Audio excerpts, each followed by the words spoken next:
after I gave that AAR, at that point I just mentally checked out. Like I was like, I don't give a fuck about this. You know, I'm sticking around for some of the cool guys.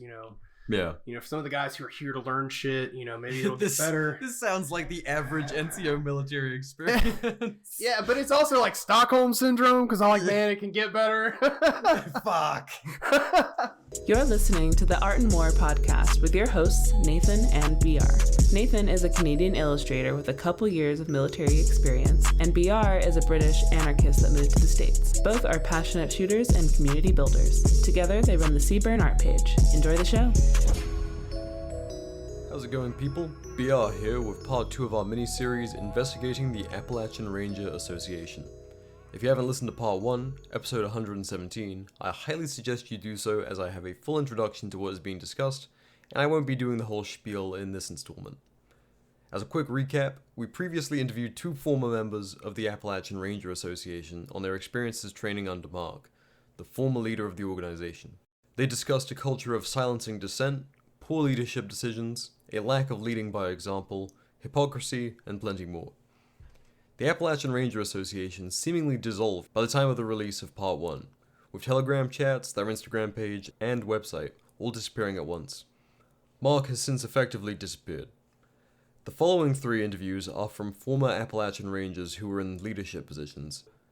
In order, from a squad leader through to one of the former executive officers who were secondhand to Mark, and lastly, one of the former commanding officers of Ranger Special Task Group Gold, otherwise known as RSTG Gold. For context on the timeline of these discussions, the first 2 interviews were recorded prior to the ARA dissolving, and the last came after. Part 1 received a lot more attention than I expected, and was also received a lot more maturely and with less controversy than I braced for. For that, the community has my thanks, and I'm proud to see that we can police ourselves when it comes to the unaccountable leadership figures amongst us. To clarify why we're doing this, as opposed to our usual content, the purpose of these interviews is not to give a chronological history of the Appalachian Ranger Association, nor is it to name explicitly every wrongdoing on the part of leadership. That you can find in Smokey's article, Smokey of the State of Appalachia project, in the show notes below. Instead, these episodes are a follow-up to our interview with Mark in episode 83, to allow those who trained under and alongside him to share their accounts of what they saw and experienced, so that community training groups going forward can see what went wrong and do better in the future. With all of that out of the way, let's continue with part 2 of 2 of investigating the Appalachian Ranger Association. Alrighty, the interview with former ARA members. I have joining me interviewee number 3. I really appreciate your time, man. Thanks for coming on and kind of sharing your experiences. Yeah, man, no worries. Thank you for having me on. First off, just thank you for having me here, and I wish it was under better circumstances. For sure. Yeah. It's So I guess to start with, one, how long were you with the Rangers for our audience? I was there for about 2 months. Gotcha. Mm-hmm. And you, if you don't mind me saying, you're prior military, right? Yeah. So it's not like you had never seen how some kind of training structure or military force should be organized prior. You had an idea of what looks right and what looks kind of fucked up. Oh yeah. And even at the worst parts of the military field exercises, they were never this bad. Gotcha. Yeah. So, what kind of time period were you in, if you don't mind me asking? It was close to late spring, early summer. Of 2022 or 2023? 2023. Gotcha. This year. Okay, so what was your general experience when you started going in? So, I've had a lot of prior work with, other groups after getting out of the military. Some of those groups have produced, almost family-like bonds with people. Yeah. Just recently, within the last year, got to the Appalachian area. And I was like, these guys are within my distance, my radius, and I'd heard about them through the through y'all's podcast. And damn it, that's I'm too. gonna go That's two of you so far.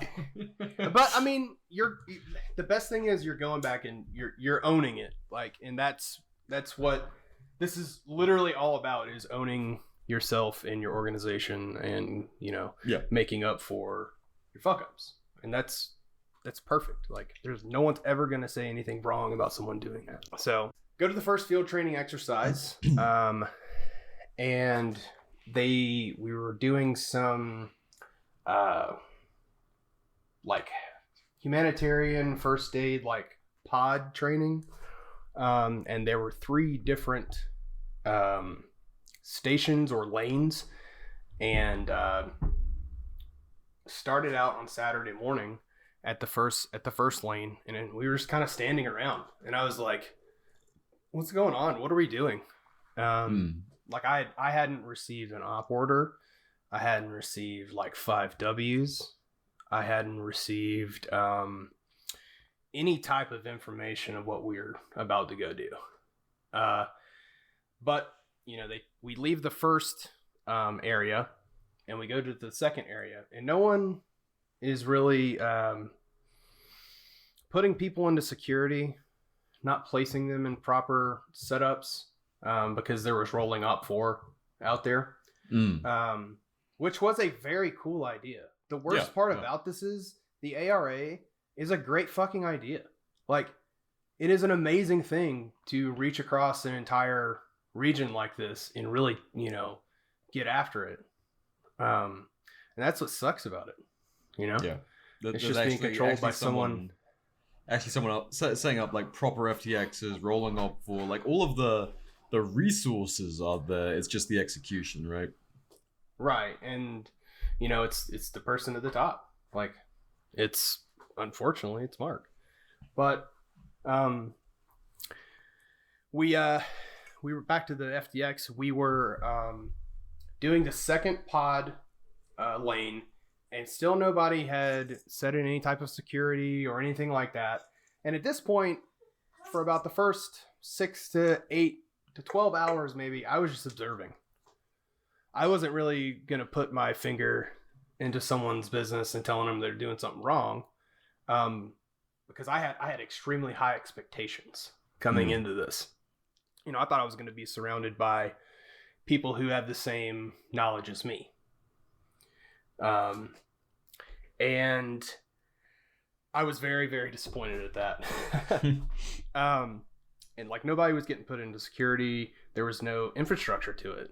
And by the time that Sunday morning rolled around, which, by the way, we had to stay up all night, basically pulling security. We finally fixed security when we got to the last area. And I was just kind of over it.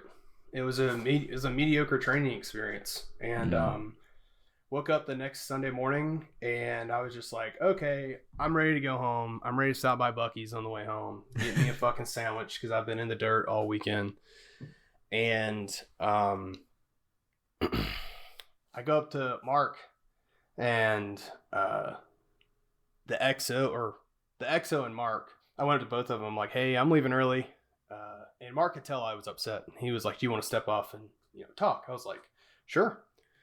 And we walked away from everybody, and he was like, what's going on, man? And I was like, well, this training experience sucks. Like, this is the most disappointing like training event I've ever done.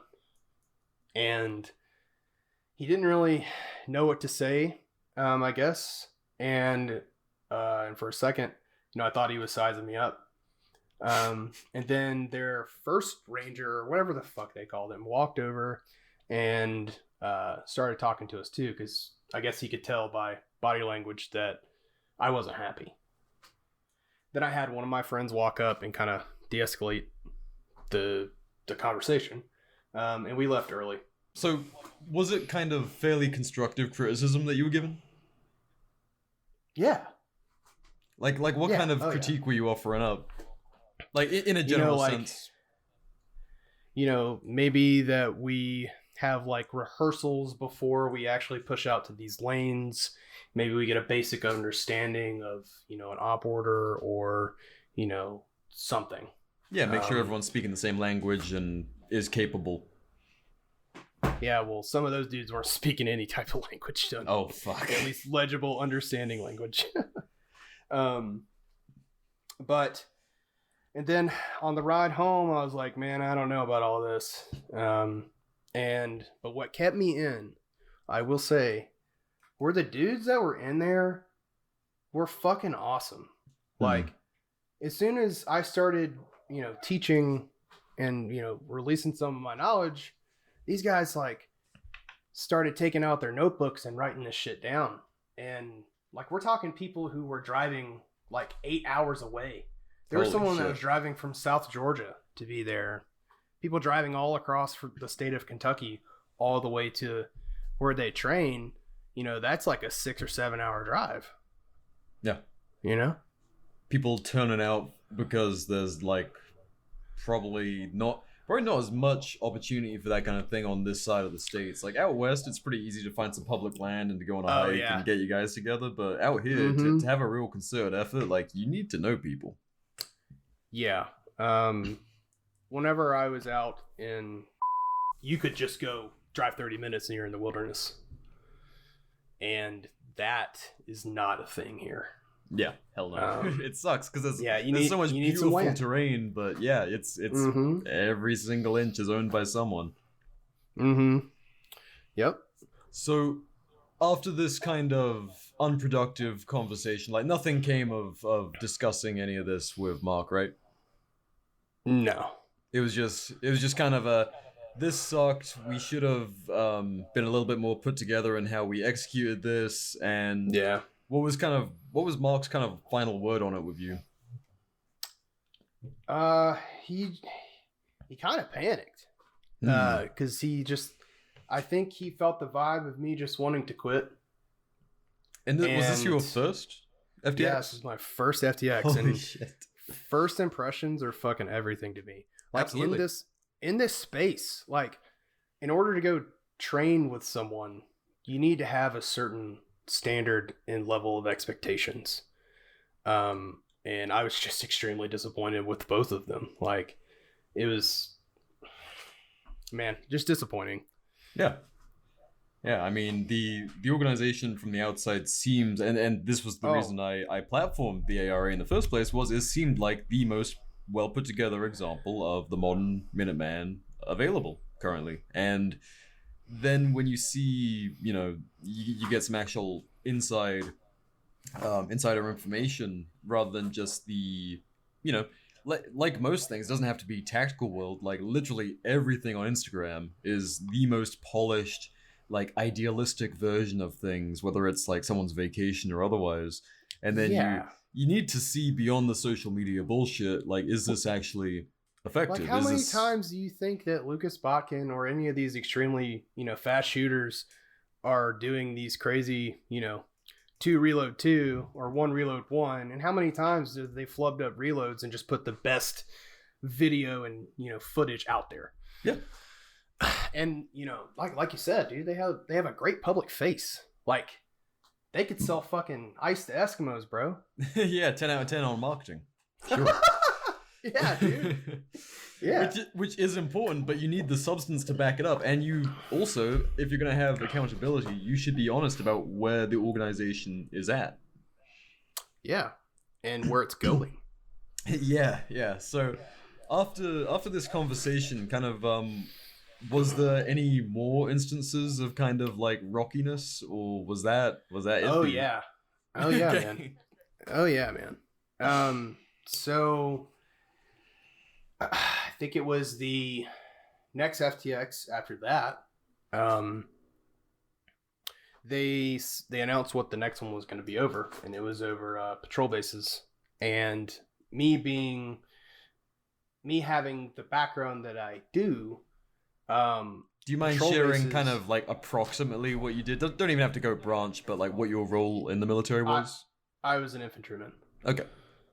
And, you know, within that job, within the military, decentralized tactics like patrol bases are something that's taught, very heavily. Yep. And I was super excited because it's a passion for me, like going out and teaching people how to stay in an organized fashion and stay alive and get the fuck out of there. And it's a huge passion for me. And I took a lot of my own time to brush back up on some infantry Bible knowledge and got my notes together, and I did a really in-depth like paint class. And we all had a class on Discord. And like I took my time with this, like I put hours of time into planning this class. And it was about an hour and a half long class. And the guys really grasped the ideas. They really understood it. They took notes. They asked questions. And we ironed that out. Show up to the next FTX.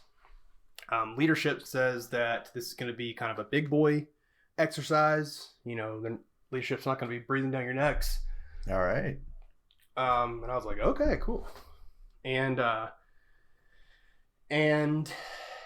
I gave my guys like a dry run of how we were going to patrol to this patrol base and what area we had decided on. And we were told by leadership that they were going to come out and check and try to find us, basically. So we walked out there and we sat out there all day in the summer heat in Tennessee, in northeastern Tennessee, in the bugs and all the shit. And they never came out and checked up on us. Like, never even attempted to do that. And it just kind of seems like whenever shit's going on, like when people are training, Mark is never seen like in the mud with his people. That's something that's been kind of coming up. Like, you've never seen him doing what the regular guys are doing. You've never seen him kind of like leading by example. No. No. Have you heard of him doing as much? No. No. And I've spoken to members who were in within the last 6 months, and I've also spoken to other members who were in a year ago during their Kentucky flood relief. Hesitation. But we then this, I'll never forget this, and like everybody inside the patrol base heard this through comms. So out there, of course, you got to take a shit in the woods, like dig a hole and cover it back up, fill the dirt back in. But they had like these buckets out there where they would just go shit in. Mm-hmm. And they asked us to send a detail of people, because it was raining, to bring those buckets to the talk area so it wouldn't get... I don't know why they asked us to do this. So here we are carrying these fucking buckets of shit like to the talk, and then we get there and they were like, we didn't tell you to do that, knowing fucking damn well that everybody within my patrol base heard that, and they were all like, what the fuck? Why would they ask you to do that? And we, right, it's just I think it's sometimes their way of fucking with people, because they have this false sense of control while they're out there, and if you try to like leave early, they'll jump up your ass. It's weird. And so we sit in this patrol base basically until nightfall. It starts raining on us. It's pouring on us. Correction. And that sucked. We were just sitting out there laying in the rain basically. And then we hear over the comms that they were going to that we needed half of all the call trees, like the platoons, half of the platoons, to come to the talk to receive mission briefing. So I take my guys that I was in charge of to the talk to get this this mission briefing, and I'm looking at them and they're sitting here talking about this. You're going to go to this property within the area that they train in, and you have to recover assets, and we do not know if it's hostile or if it's friendly. And that's all the details that they could give us, right? And did they specify what the property structure was? Because someone else was telling me about a church that they had to go and look at. A church? I don't think I've heard that. Yeah, it okay, different instance. Yeah, right. We get there, and like everybody just leaves the fucking talk, like they're bat out of hell. Like it's like they didn't listen to the part where it could be hostile or not. You know, like they just went like full Rambo mode, like everybody, let's go, go, go, go, go, and like no one asked any further questions, right? And it's almost like, you know, with any military rank structures, you're gonna have like lanes wherever when you practice, you know, a team bounding, squad bounding, and then you go up to like platoon level movements, and then you get into company level movements, and those are very slow processes, right? Like you got to go like dry fire, live, and then normally night vision live. Yeah. And it's like they wanted to jump all the way to company assault without ever touching, you know, small unit tactics within a team, a squad, a platoon, or a platoon working with another platoon. Like there was never any cohesion. So when we showed up to this place, obviously it was a hostile area, and it was just a clusterfuck. Like nobody knew what they were doing. Nobody like knew anything but stay behind, you know, the trucks. So, you know, me knowing what I know and knowing what I'm capable of doing, I grabbed one of my guys. I'm like, hey, you're coming with me. We're going to go talk to the other call trees leadership and see if we can start bounding up this hill. And, you know, one is, you know, in quotations, you know, yelling the bang bang game while the other guys are moving. And I know that's gay, but, you know, like it is what it is. It gets the point across. And like almost immediately, they had like people who were playing, I'm trying to think of the word. Like they're not in play, but they're observers. He came up to me and he was like, "You're dead, you're dead, you're dead." And they killed off like myself, who was prior infantry, another infantry guy, and then a Cap Scout. And they basically took us out of the fight to see how the rest of the people would, you know, react. And, you know, but at the end of the day, I'm not getting anything out of that. Yeah. You know, I showed up here to hopefully, you know, push that ceiling. And I could have, but then it was just for nothing, basically. And at this point, I'm like, well, this is another weekend wasted, basically. And I went home from that FTX, and I was just like, you know, I'm going to put out an AAR and see how it's received. And in this AAR, I, you know, got really in depth of, you know, things that we shouldn't be doing as far as like giant company assaults. And, you know, I even said something about how, you know, the leadership never came to check on us.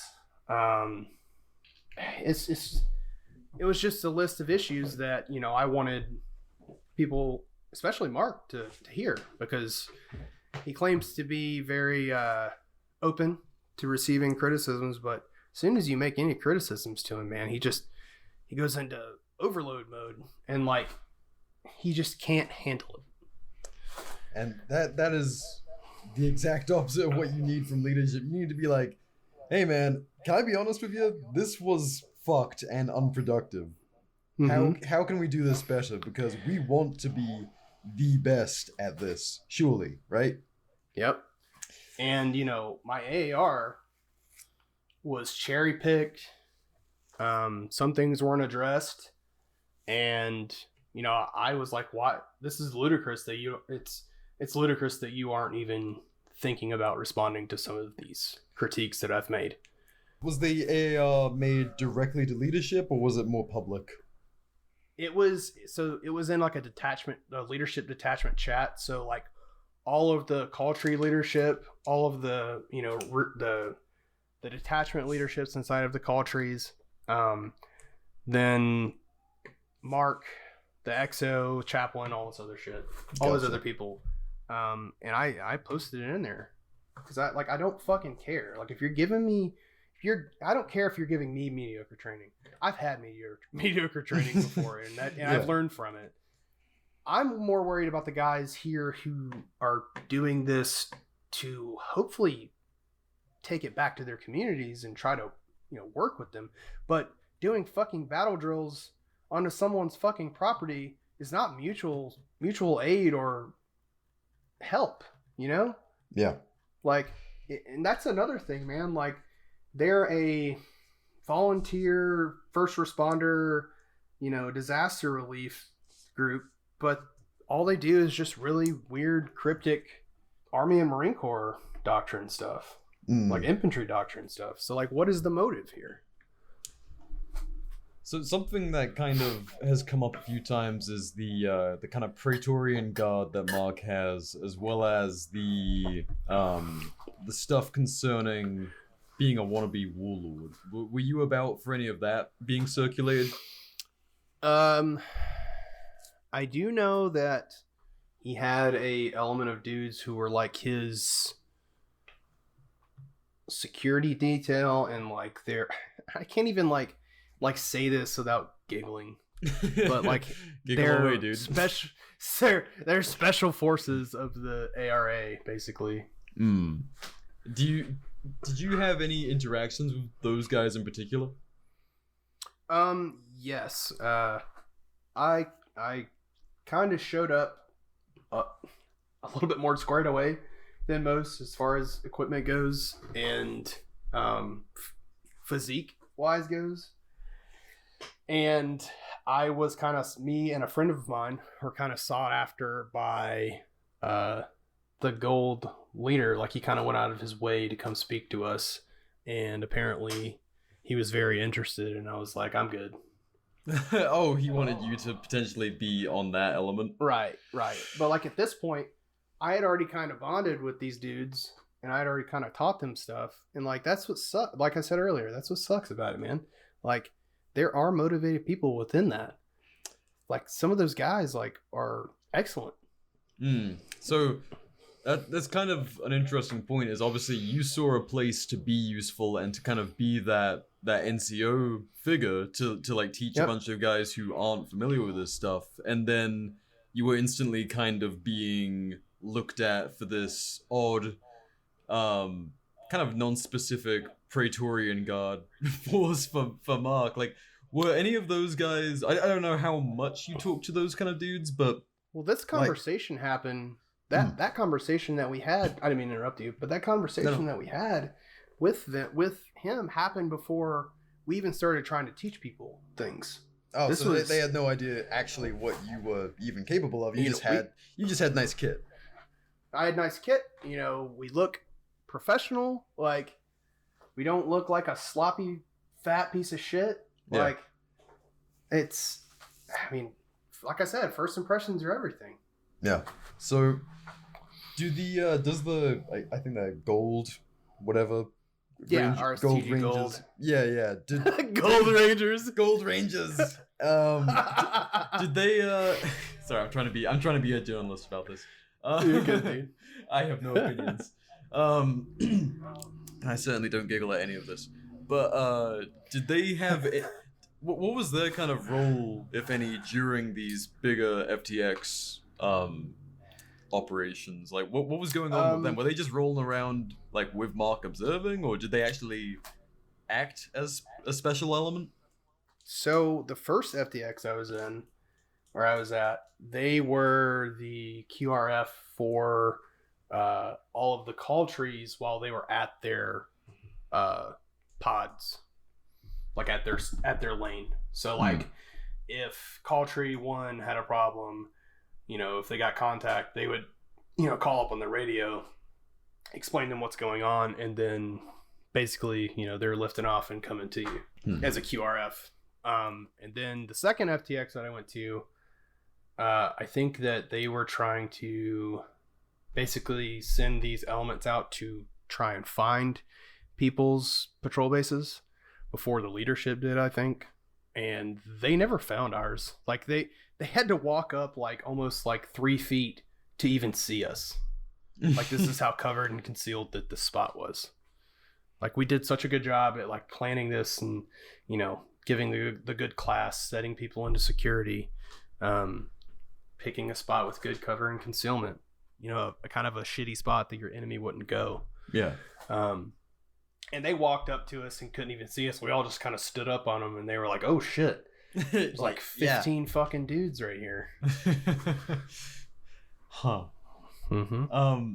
And of that kind of group, again, I'm not sure quite how much interaction you had with them, but did you get any kind of a sense for those guys in particular being picked for that force for being particularly loyal to kind of Mark's leadership style, or was there any kind of divide of that nature with those guys? Man, almost all of those guys are drinking the Kool-Aid for Mark. But I've also heard that some of those guys are just in there to find other people to train with, and once they find those people to train with, they leave. Because like that element, it sounds like for the most part, unless they're like real heavy Kool-Aid drinkers, they're probably some of the more squared away, switched on, motivated dudes, right? Yeah. I remember my first time out there, I asked him what was the RSTG Gold, and he was like, they're basically my door kickers. My door kickers. Yeah. Yep. Interesting. So what led to you leaving the ARA, I guess, is kind of next?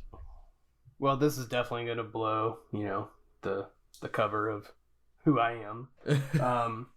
And maybe not, because there was a lot of people that just didn't know what happened. After I gave that AAR, at that point I just mentally checked out. Like I was like, I don't give a fuck about this. I'm sticking around for some of the cool guys, Yeah. For some of the guys who are here to learn shit, maybe it'll get better. This sounds like the average NCO military experience.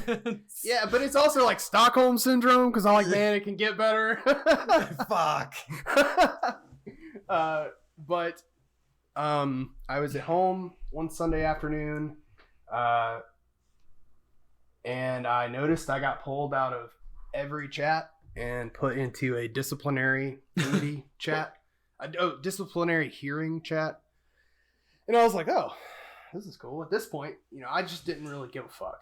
Like, I was very over it. I had seen some very questionable things come up in the chats, and Mark's very good. What kind of questionable things? There was at one point I saw a chain of messages in the big general chat in there where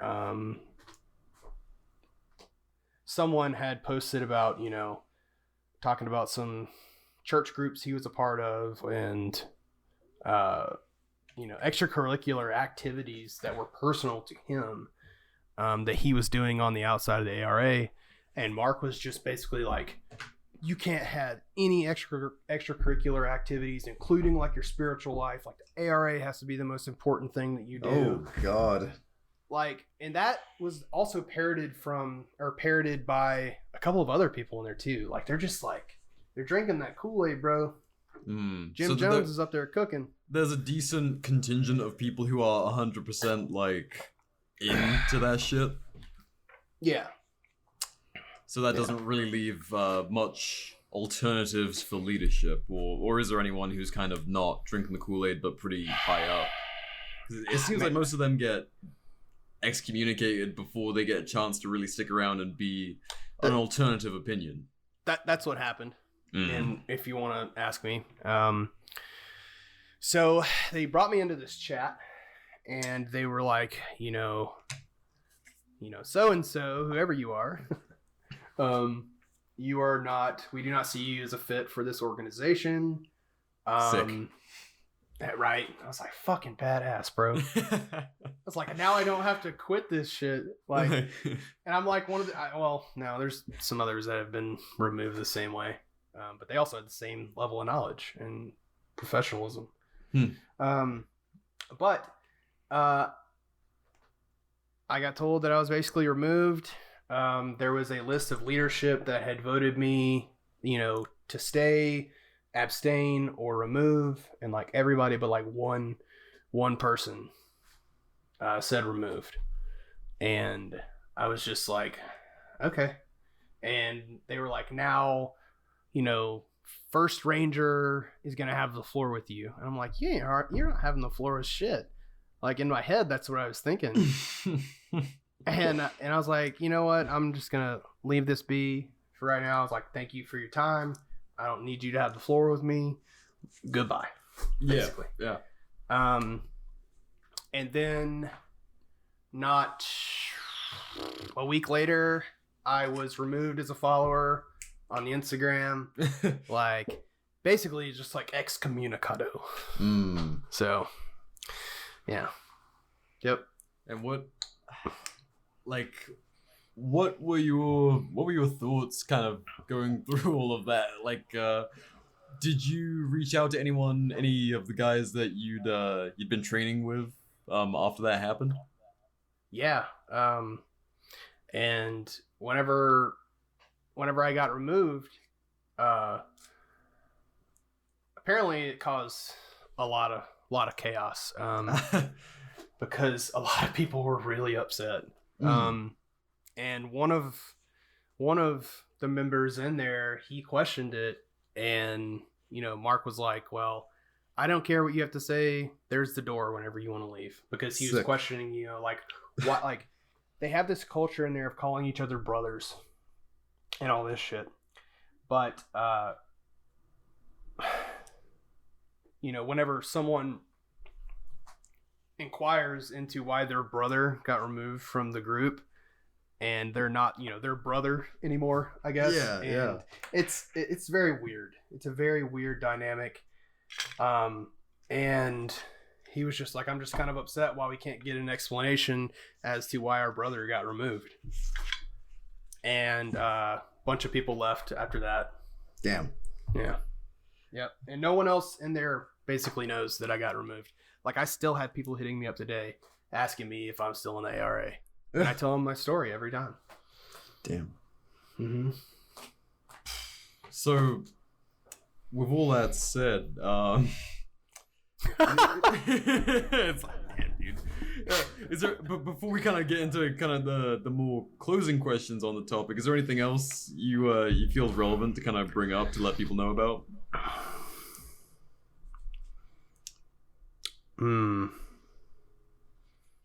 Fat is not a mindset. Cholesterol and fat in your veins will kill you. Yes, sir. Absolutely. Yep. That's all I got. Saying that for no reason in particular. No. Nope.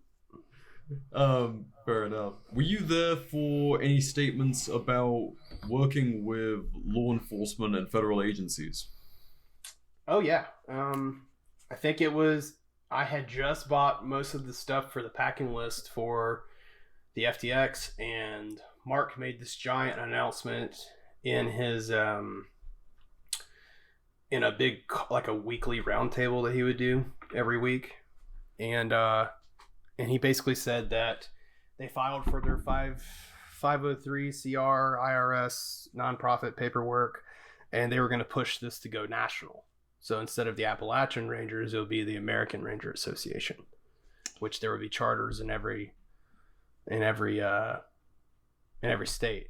To me, that just sounds like New Pinkertons, but but Mark was like, if we go and he's like, we need to just erase the whole idea of us ever having to fight our government. Oh, because it will in never those happen. Words?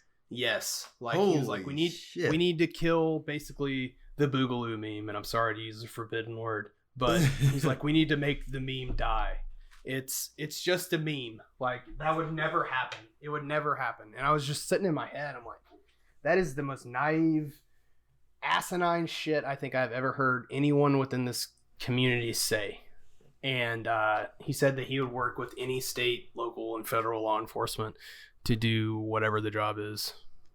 Lord. Oh my god. So, obviously, this man is from Ohio coming down to Appalachian. I discussed this with the... Hey, you ain't from these hollers, boy. No, sir. Like, I discussed that with the last interviewee, how that's kind of a Like, you can't come down to Appalachia and be like, hey, government good, like, we can trust them. You know, what's that old boomer meme? Like the Indians sitting there, like, trust the government, give up your guns. Oh, yeah, of Crazy Horse. Yep. Holding the fucking the Martin or the Marlin. Yeah. So it's like, yeah.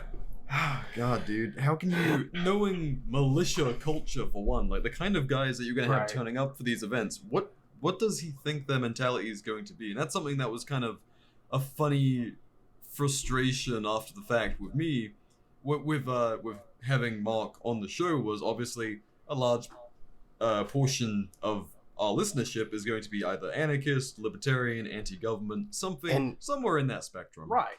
And so a lot of these guys were probably, I mean, yourself included, right, are going to be showing up to these things. Right. And it's crazy to me, side note and side thought, that Mark doesn't like anarchists. Like, I'm an anarchist. You're an anarchist. But it's crazy to me that you gave Mark the biggest platform ever, and he got boosted by an anarchist.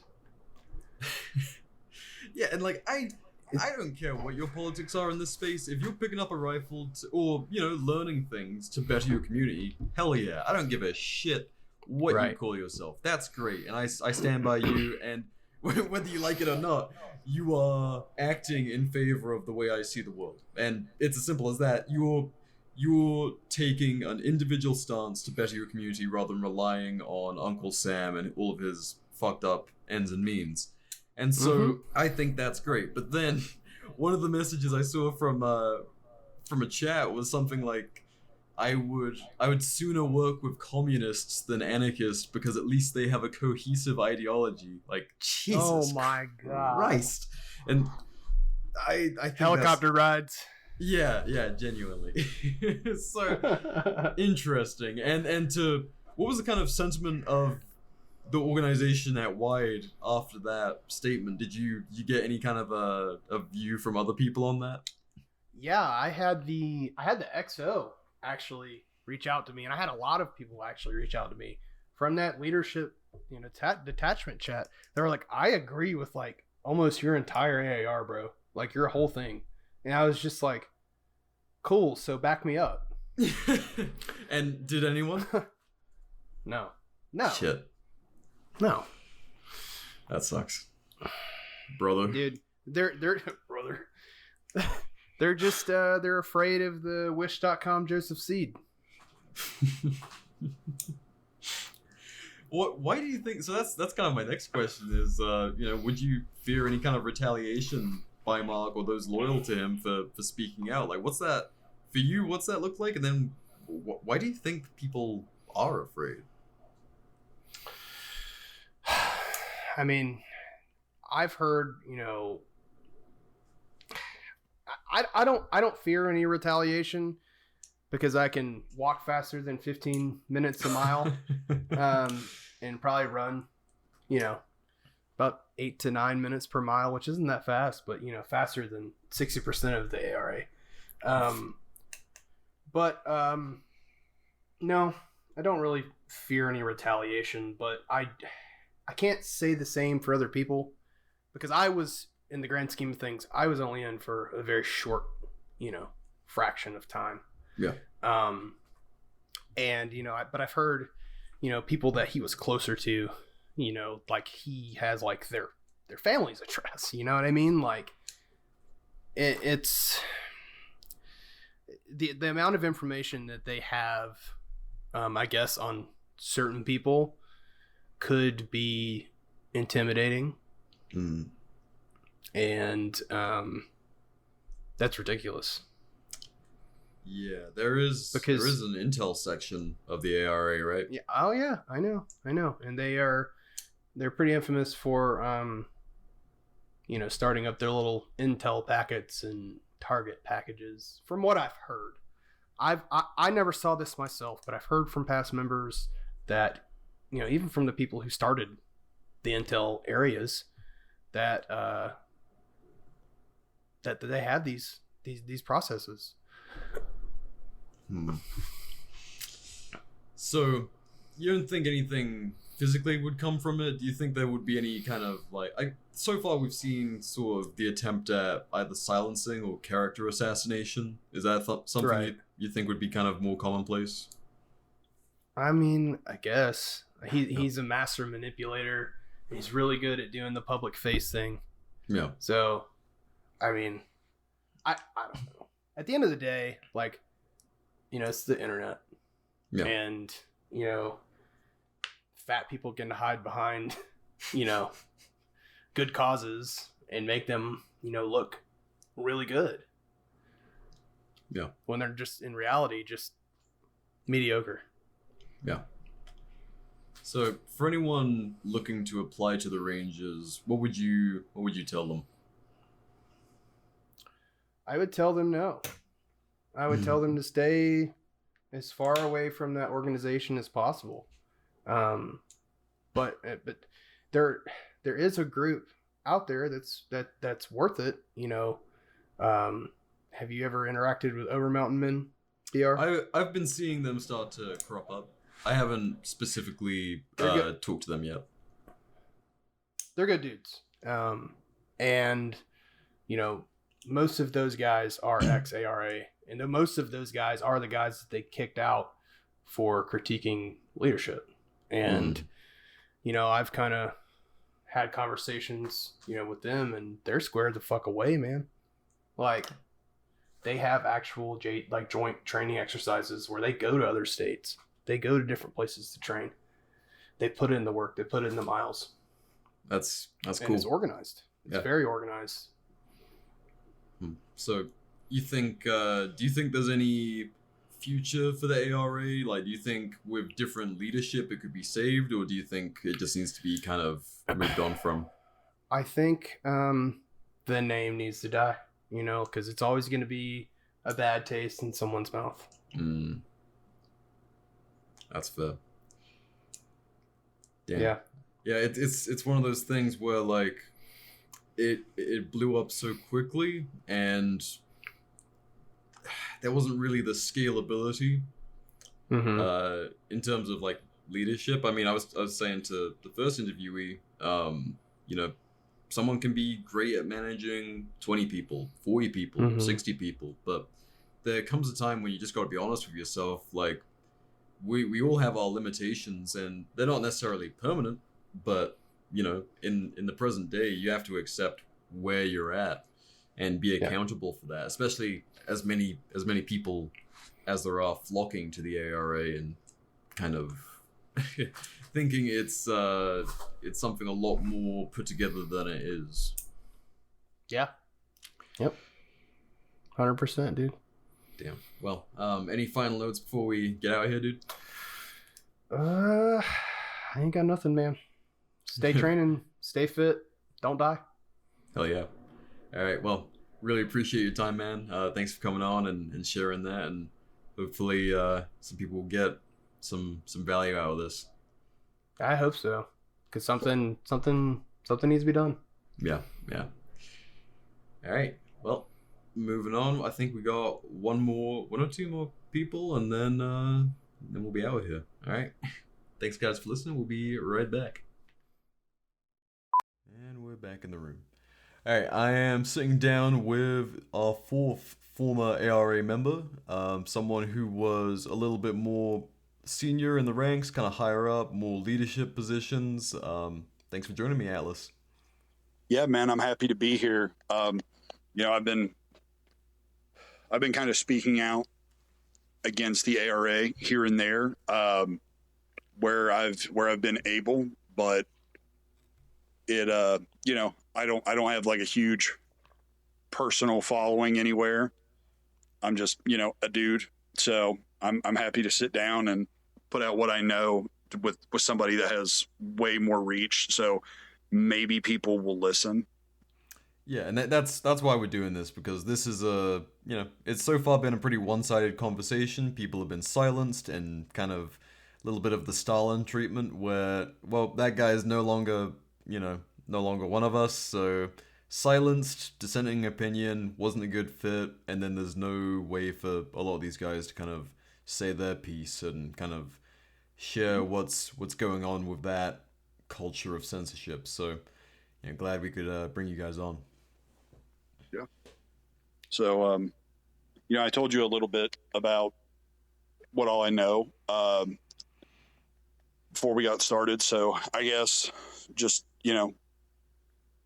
kind of guide the conversation where you want it to go, and I'll fill in everything as best I can. I guess to kind of give some perspective, you were just telling me what kind of time period you were in. That was basically from April through December, January of 2022 into 2023, right? Yeah, so I reached out to the ARA Instagram page in mid to late April of 2022. I actually joined, I think, about a week before their April FTX last year. And I attended my first FTX in May. And then, due to varying issues, I had actually left the ARA once, but I was still present in some of the chats that they had due to some of the friendships I had made, and I guess I had kind of made myself integral to what the ARA was at the time. And I was convinced to come back a little bit earlier than I wanted to. And I was almost immediately thrust back into the leadership position that I'd held before. And that didn't last very long the second time around, as I kind of caused some discontent within the ranks. So what kind of level of leadership were you at, if you don't mind sharing? So I held about 5 different leadership positions across the ARA. During my first FTX in May of last year, I was asked to take over as the CEO of Charlie Culture. At the time, myself and one other guy were all of the members of the ARA from West Virginia.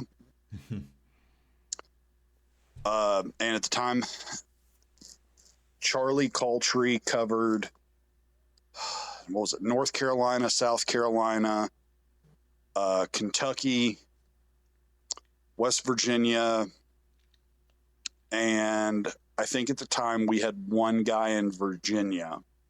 So it was kind of all of the outlying further out people? Yeah, pretty much. At one point, Charlie Culture was literally basically every state that wasn't Tennessee.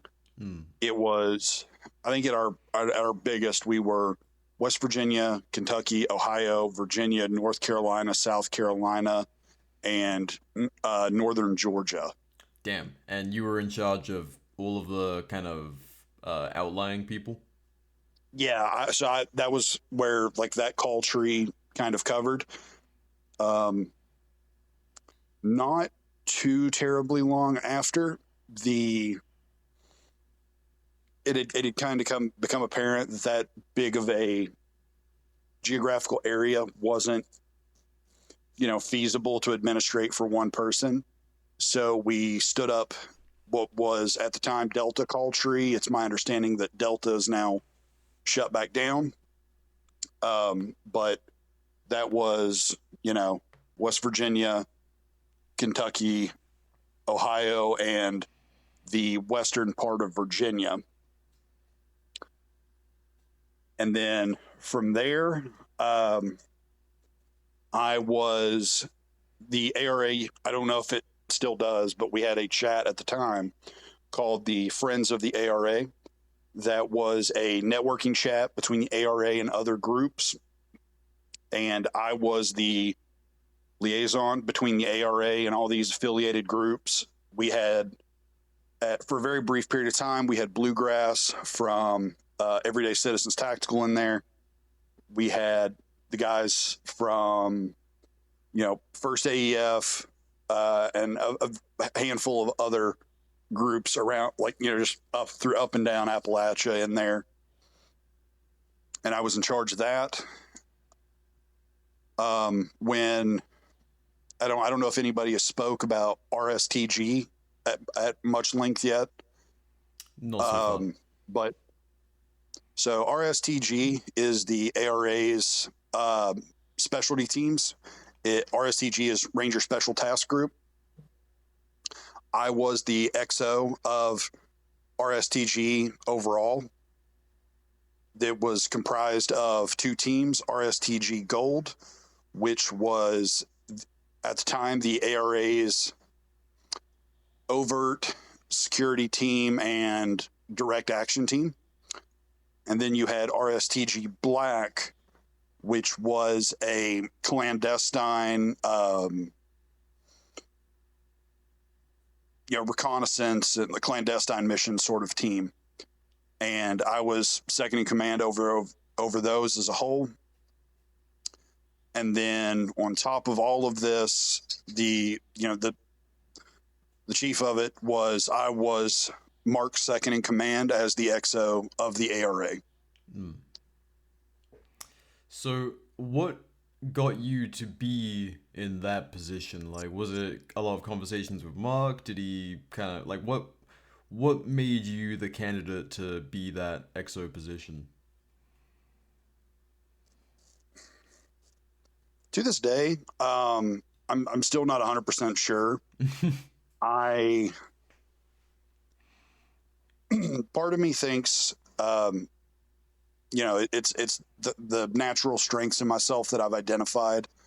I'm very personable. I'm easy to talk to and approach. I try to be polite and decent to everyone.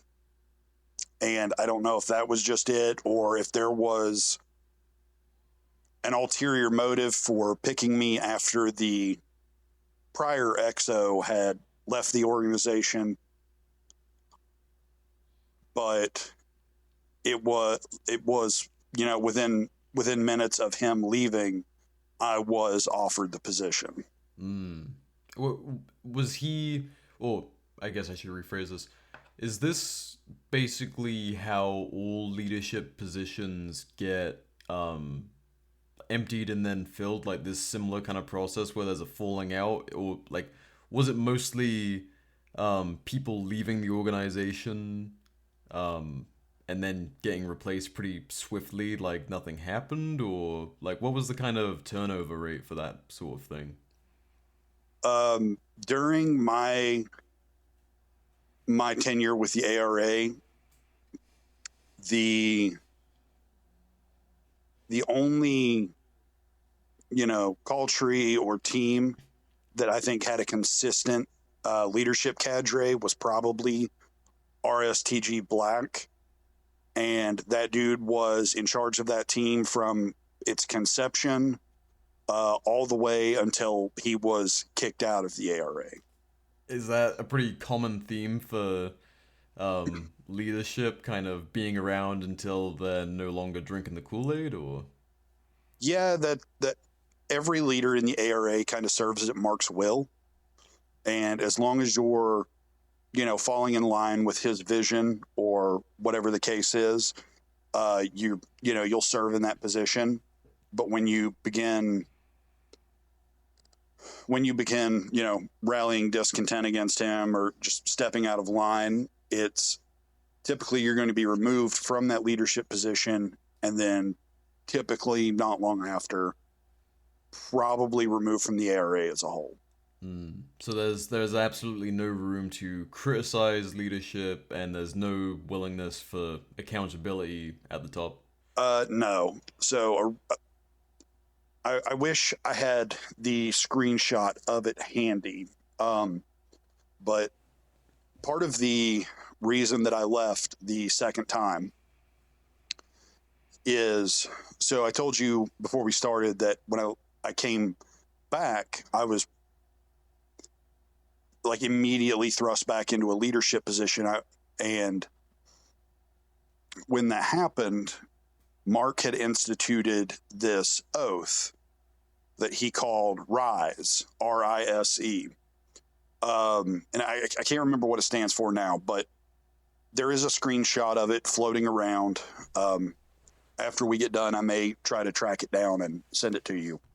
But it's this oath, swearing to be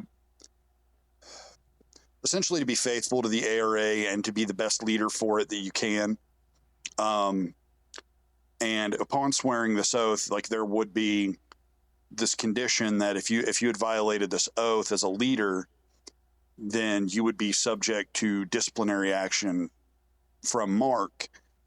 And at this time, I'd had some, back and forth arguments with Mark over a few things. And I began questioning, like, hey, what's the enforcement mechanism of this? Trying to see if it could be used to hold him accountable. And it was in a discussion, or in the ARA leadership chat, and there were several other subordinate leaders who saw what I was doing and saw how Mark had reacted to me, and it caused some guys to kind of go dark in the chat for a while, and it kept coming up for months after I left. And it was what started the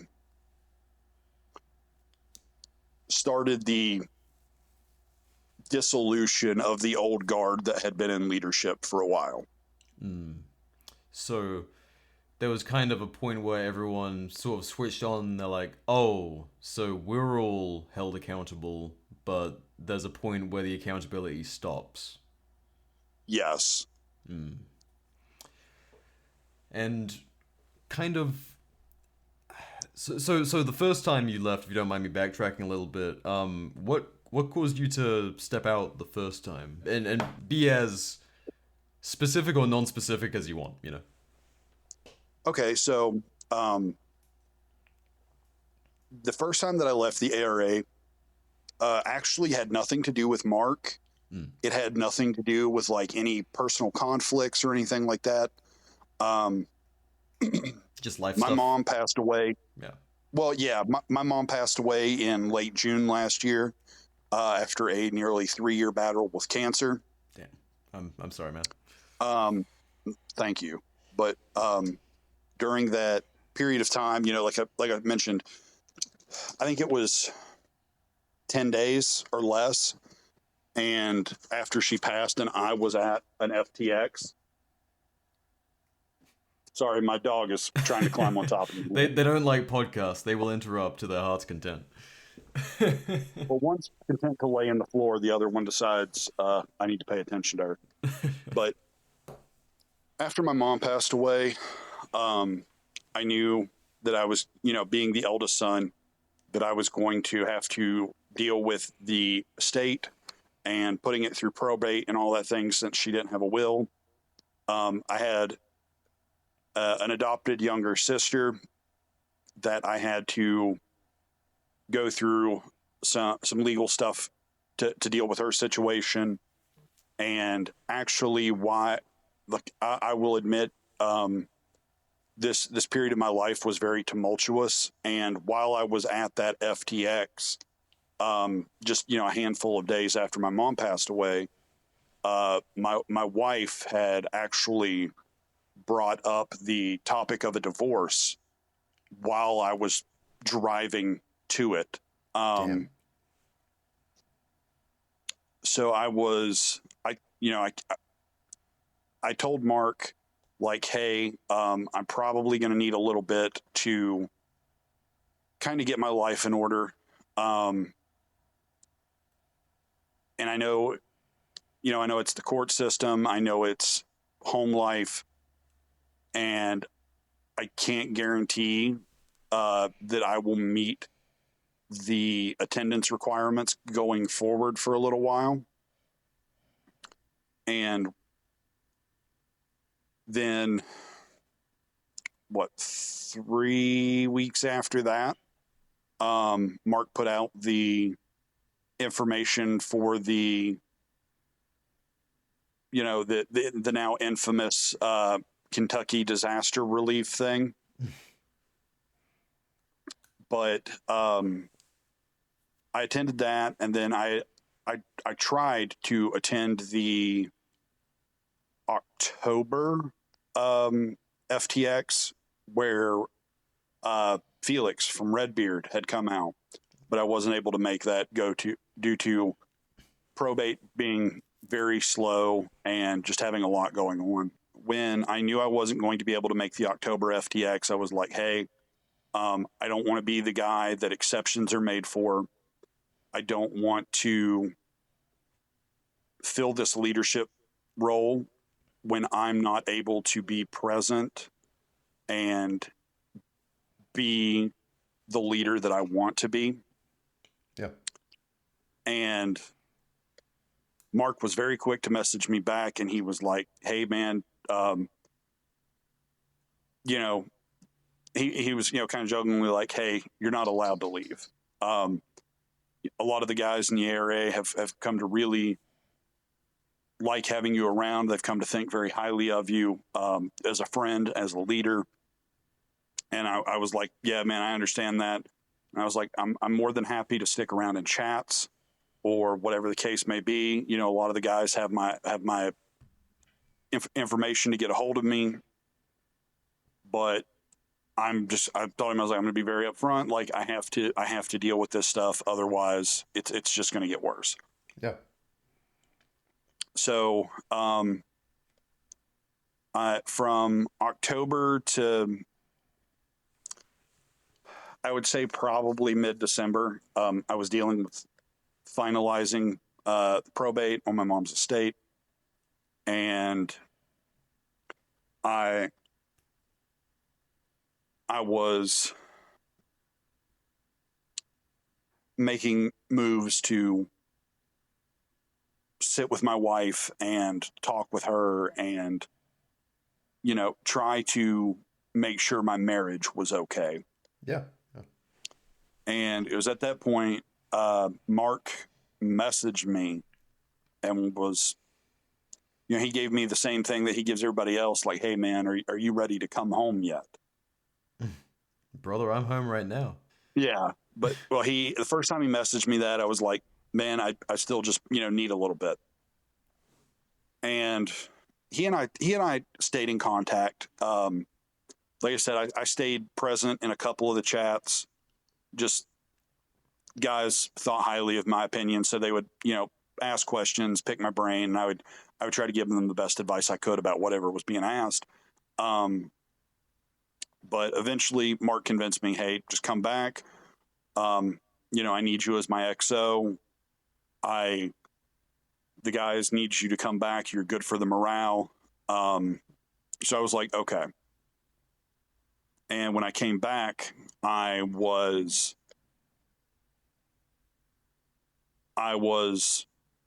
almost immediately thrust back into all the leadership positions that I'd held before. But I was held to this weird double standard where I was expected to fulfill the duties of an executive officer, but without any of the authority that an executive officer would have. And then when things wouldn't get done, it would create friction. And shortly after that is when the Rise Oath got implemented. And that was where I left for the second and final time. And then just, a month or so after that, I would get blacklisted due to a blow up with a business that had, the owner had been a member of the ARA, and I have a personal friendship with the owner, and I had a working relationship with him at the time as I was helping him develop some new products that were coming to market. This was a gear manufacturer, right? Yes. Gotcha. So from there, the relationship with this manufacturer, you were kind of more on his side than Mark's? Or is that, like, what went down with that? So that manufacturer, what caused the whole blow up is that Mark had texted me and was like, "Hey, this guy has been removed from the ARA for stealing." And then he kind of backpedaled and was like, "Well, a better way to phrase it would be fraud." Right. And he had accused the guy of essentially taking people's money with, no intent on delivering product. And they had, to the best of my knowledge, made no real opportunity to communicate. And anybody that, is in this community should know that, like, I'm gonna name this manufacturer, but like Hesco isn't the best about supplying all of their dealers. So it was far and beyond his control, like what plates he could get a hold of. But he had offered several guys free upgrades to better plates that he had in stock, and he wasn't continuously waiting on shipments for. A very good friend of mine, I think he may have tried to reach out to you via email. But I'll get to that in a moment, actually. But Mark texted me, try to tell me his side of the story. That, like, he was accusing the owner of this company of fraud within the ARA, and that, he was burned from the organization. Well, at the time, another member of the ARA was in a group chat with myself and the owner of this company. And I reached out to him to see if he'd heard. And then about that time, my friend that lives here local texted me and was like, "Hey, have you heard?" So with all this going on, I reached out to the owner of this company. And I was like, "Hey, man, here's what I've been told. Let me get your side of the story now." And he asked initially if I could take a phone call, but I was at work at the time. But he laid out over a pretty significant series of text messages what he had been accused of, proof that he not only had not done what he was accused of, but had actively, sought options to get these guys the gear faster. Yeah, the armor upgrades, right? Yeah. And, in some cases, it was like guys would get an upgrade from, like, a Hesco L210 to, a Hesco M210 or D210 because he had them in stock. Or guys were getting upgrades to, completely different brands. Like my friend here local got upgraded from a pair of Hesco 4400s to a pair of LTCs that are, frankly, much better plates and cost nearly double what he paid. Yeah, so this is a guy who's going out of his way and, taking, like, eating the cost to sort guys out with good shit. Yes. But then after we had talked for a little bit, and he was like, "Well, actually, I have, some counter accusations to make." And I've been talking to him lately, trying to get him to come forward, but I still haven't received an answer on it. So, out of respect for him, I won't go into too much detail on this. But he had provided me a series of unpaid invoices and some screenshots of other things, very much proving his side of the story and really lending a lot of credence to his counter accusations. So I made a small chat of some guys that I trusted and was kind of like, "Hey, what do I do with this information?" And it got back to Mark, and Mark immediately sent me a bunch of very angry messages And then before I had a chance to reply to the last of them, he had deleted our entire conversation and blocked me. Great. So not even a chance to communicate about the issue or kind of come to any sort of worthwhile way to fix things. It was just, here's what I think of what's going on, and now you're done. And is that preceded the blacklisting? Yeah, that was the final step. That was, he basically told me, this is a bunch of fucking drama, and that, this was all fabricated to cause issues with the ARA, and then effectively, deleted our whole conversation, which is one of my least favorite features of Telegram, and then blocked me everywhere. I'm blocked on Telegram. I'm blocked on Instagram from both of my accounts. I'm blocked on Facebook. So there's just no way to possibly continue any sort of conversation. It's just you're silenced. Yeah, it was permanent and immediate. And is that, I mean, from talking to the other guys, it seems to be a pretty common thing. But asking you, is that like a pretty common quote unquote solution in the ARA? Yeah, that's the standard. Yeah. And did you witness any of that happening to people while you were an XO, like to people? So my first experience with trying to control the narrative and removing people for daring to think outside of the established lines was with a female member of the ARA, actually. And I haven't spoke to her since this incident took place, so I'm not going to put her name out there. But anybody that was in at the time will know exactly who I'm talking about. She was young, idealistic, and she was talking about like anarcho-voluntarism, and it greatly upset Mark.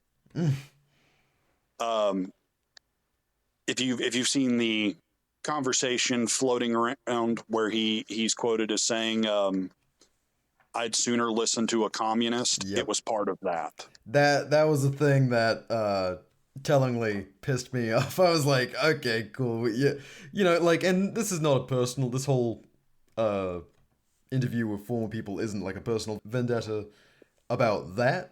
But it was something that was like, okay, cool. The guy speaks out one side of his mouth and then speaks out the other. Like, you're gonna say that you'd prefer to work with communists? Okay, Yeah. Interesting. Well, I mean, interesting perspective. I wish at the time I would have thought to take more screenshots, but I never thought it was going to come to this.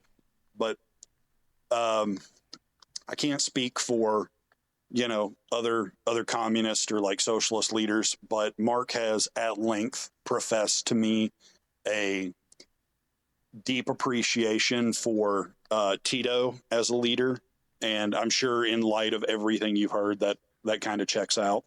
Yeah. So earlier you mentioned kind of the Kentucky disaster relief situation, and so far a few people have hinted at that, but I think you're the first person who was actually present on it on the that I've talked to. So can you kind of tell us what that looked like on the ground? Because obviously that was a big sort of PR win for the ARA, where it was like, actually doing what it says on the tin, getting out there and helping out, somewhat local community. But what was going on the ground? Because I've heard that's not all was as appeared. So I can speak, pretty in depth for the first day of it. If you've seen the pictures, the guy with the long hair, and like the guy with the real long hair, that's me. The white Ram that was used for all the pictures for the first day, that's my truck. So we had a member at the time that lived fairly local, and he was out of state working, and he had told us that he was considering quitting his job to go back home and help out. And Mark told him, like, hey, you know, get me some information on what's going on. He's like, find me some points of contact. And he's like, and we'll put together a mission to come out there and help out. So this guy, starts forwarding a bunch of information. The ARA Intel cadre compiles it into, an info packet. And, Mark puts it out. He's like, hey, we have a mission. We're going. Anybody that, wants to volunteer now. He's like, but if you don't think you can handle any of the potential like things that might pop up, he's like, nobody will think less of you. But he's like, don't volunteer, because we don't want to get out there and then have you quit on us and potentially put somebody else at risk. So as this is happening, I'm at work. And I tell my boss, I'm like, hey man, I kind of lied to get a leave or some time off approved so I could be part of this. So the next morning, I pick up the other member that, is here local. And before we head out, we stopped and picked up some last minute supplies, because we didn't know, we really didn't know like how long this potentially was going to go. We didn't know really what the situation locally there was. And we didn't want to be there, pulling from actual disaster relief supplies. Like, we didn't want to be dipping into cases of, humanitarian rations from the Red Cross to try and feed ourselves and stuff like that. So we picked up some last minute supplies, and we hit the road. We're a lot closer than the guys in Tennessee were, so we beat them there by a pretty considerable margin. Myself and the other guy, we were the first two to, physically make it on scene. And we pulled up to let me double check my notes here so I'm not, speaking incorrectly. The Floyd County Community Center in Kentucky. We had arrived, and we'd been given a name there to make contact with, and we were trying to track this person down. Well, it turns out we had a wrong last name, and somebody finally corrected me. And I being the XO, I figured out of the two of us that were present, it would be better that I make the introductions and stuff like that. So I went and made contact with her. The lady's name, I believe, was Missy Allen. Super polite, great to work with. She offered us an office to work out of. Got us access to a map of the area that they had been using to show where had been most affected. She got us some points of contact from surrounding counties, and she had also given us access to one of the locking offices in the back of the community center for guys to store any gear in, because the ideal was originally to store rifles there. Because I don't know, me personally, I didn't think it was a great idea, walking in with rifles, when I made contact with Missy, I walked in and I had a pistol belt on, but that's really no different than my day-to-day life. So I guess I just didn't think much of that. But so I get us all, set in. They get us a set of keys for the locking office, and myself and the other guy, we just kind of go to work like, hey, while we're waiting on everyone else to get here, what can we do now? So for a little bit of time, we were helping load vehicles with cases of water or, gallon jugs, just whatever they had available. We were trying to help hand out. They had like a sort of like a supply station where they were handing out 5-gallon buckets, and people would go through and it'd be like, hey, here's some cleaning supplies. Here's this, here's this, here's this. And then at the end of it, here's your lid to carry it all home. And we were helping kind of hand those out a little bit. And then finally everybody else shows up, and Mark goes and makes contact with Missy, and she, so we get our, whatever, all of our gear and supplies, loaded off the vehicles and moved into the community center. And from there,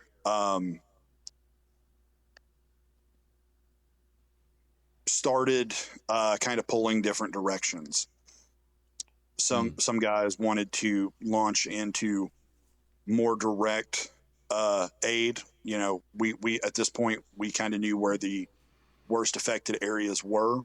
Some of us were like, hey, let's go to these areas, find the crews that are working there, see if we can help with, search and rescue, vehicle recovery, whatever it is. But the idea that ultimately wins out is we are going to go one county over to, I believe it's Knott County, but there's a sportsplex just outside of a little town called Hindman, and we go there, and we're talking. We make contact with the people that are running the, effectively like the refugee shelter there, and we're talking to them like, hey, how can we help you all? What's something we can do to help? What's something we can do for you all to get whatever you need, or is there anybody that needs anything that we can pick up here and take because you're shorthanded? What they end up telling us effectively they have unlimited water because they've had an overwhelming number of donations for water, but also the fire department is up there with using tanker trucks to fill containers.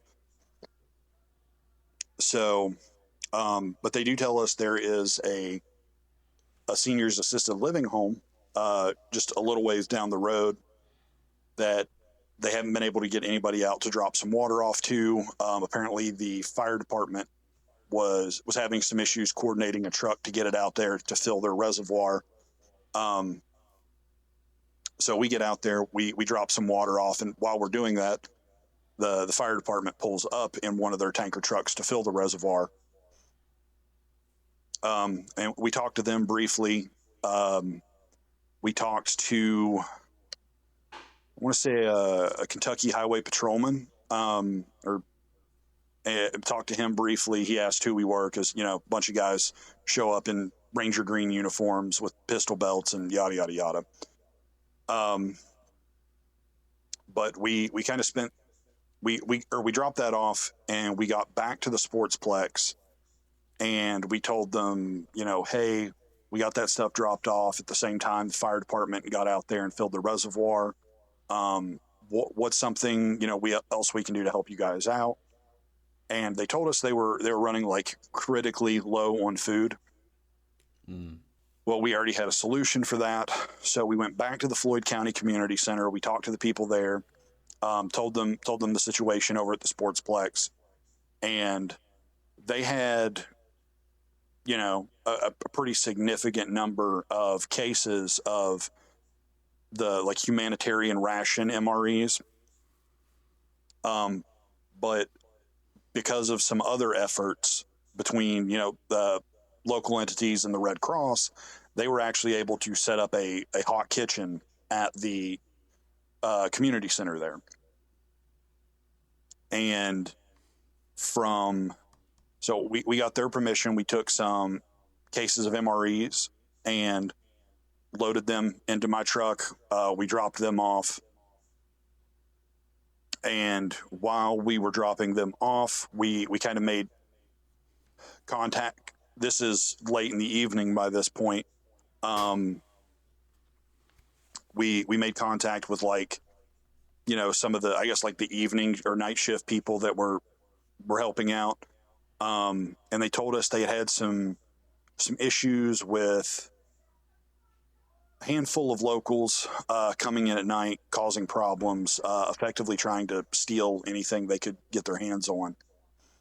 And they told us that local law enforcement was stretched thin, which we could all pretty well see, because you get up on the main road and you would go, you would drive 5-10 minutes, and every time you'd pass a gas station, there's a cop sitting there, just trying to keep people from stealing everything they can touch there. So, Mark offers the people working at the Sportsplex, offers us up to be their QRF. And, hems and haws back and forth about potentially going back to the community center, packing up all of our stuff, and moving to work out of the Sportsplex, so we're there overnight if anything would happen. And eventually it gets decided that no, we'll just stay at the community center, and we'll work from there.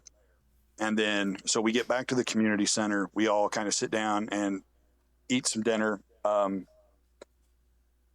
Guys get their boots off. The Red Cross was kind enough to provide us with some cots and blankets to lay down for a little bit.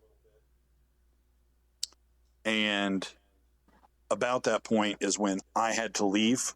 I had some childcare issues that had come up, and I had to get back home as quick as I possibly could. So I can't speak more past that.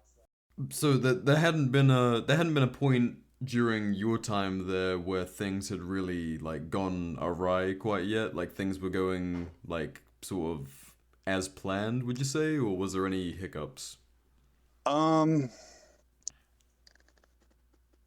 There was something of a feeling at that point that we weren't doing everything that we could be. It kind of felt like our attentions were always pulled different ways to try to keep us off balance and not realize it. A lot of the guys that were in Kentucky feel like, honestly, we kind of wasted our time for a PR photo shoot for Mark. Well, I don't remember exactly what the pictures were, but was there any kind of photos of guys out with rifles patrolling, or what was the kind of photo shoot portion? So we've got a handful of photos of us in the Floyd County Community Center, looking over the map of the area, trying to figure out where we're going, what we're doing. We've got pictures of us rearranging, sorting, and organizing all of the supplies that were there at the Floyd County Community Center. we've got a lot of pictures of us moving things around in my truck. If you've seen the infamous like red light photos of the guys with blurred faces with rifles in the bed. But you know, there are pictures and some videos that exist of guys, you know, armed with rifles doing like foot patrols. And that wasn't as part of any actual security effort? No. But again, I know what the purpose was. And it was not like security related. It was, from what I've been told from other people that were there and from, you know, sources I trust, is that they had been asked to go do some knock and talks on this one road to see, you know, or like this one area to see what roads were usable, see if people were trapped in houses or, you know, if people had just refused to evacuate. And they were doing that with rifles? I mean, yeah, there were guys out there and like, you know, there's pictures of guys walking through neighborhoods in like chest rigs or plate carriers carrying rifles. And up until that point, kind of, it sounds like there was some purpose to having rifles on hand, you know, with the threats to resources and emergency supplies and stuff like that. But what were your feelings on people bringing rifles as kind of the XO? So here's the thing, like I had brought my rifle, Yeah. but I had brought mine, literally just, it was going, you know, I didn't intend on being very far away from like our own logistics chain. So I didn't plan on my rifle really going anywhere with me like I planned on my ruck not going anywhere with me. Like I still packed my ruck, I still took it, but I planned on it just being, you know, something that was there in case we needed it for whatever reason. But for 99% of the stuff we did, we didn't need rifles. I mean, if you look at the photos of guys unloading MREs, like cases of MREs, guys have rifles slung doing that. And looking like at the time, it was kind of just like, you know, whatever. We weren't really, I wasn't really thinking that much about it, but now looking back at it, I'm like, that was incredibly unnecessary. And that's probably why we got some of the pushback that I've heard about. And that pushback happened kind of after the first day. Yeah. I've heard, you know, a pretty consistent story of what happened, but that is one thing I'm not going to speak about because I wasn't present to hear exactly what happened. But like I said, I can get you in touch with my friend. He was there for the entirety of it, and he can shed some more light on that if you want to keep going after this. Gotcha.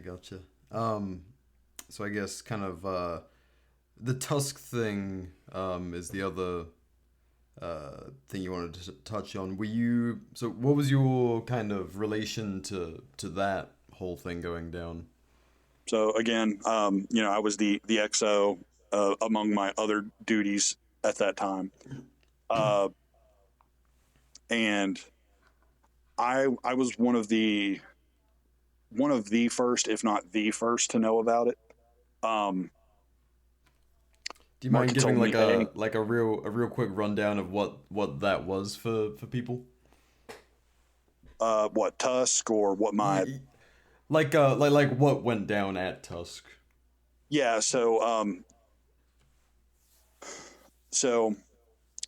Mark had we hadn't been back from the Kentucky thing for very long. We were still kind of, you know, riding that high of, you know, we went and did some good, and the social media side of it was kind of spurring that on because, you know, you mentioned it as during that period of time, like we got a lot of attention, a lot of very public attention. Yeah.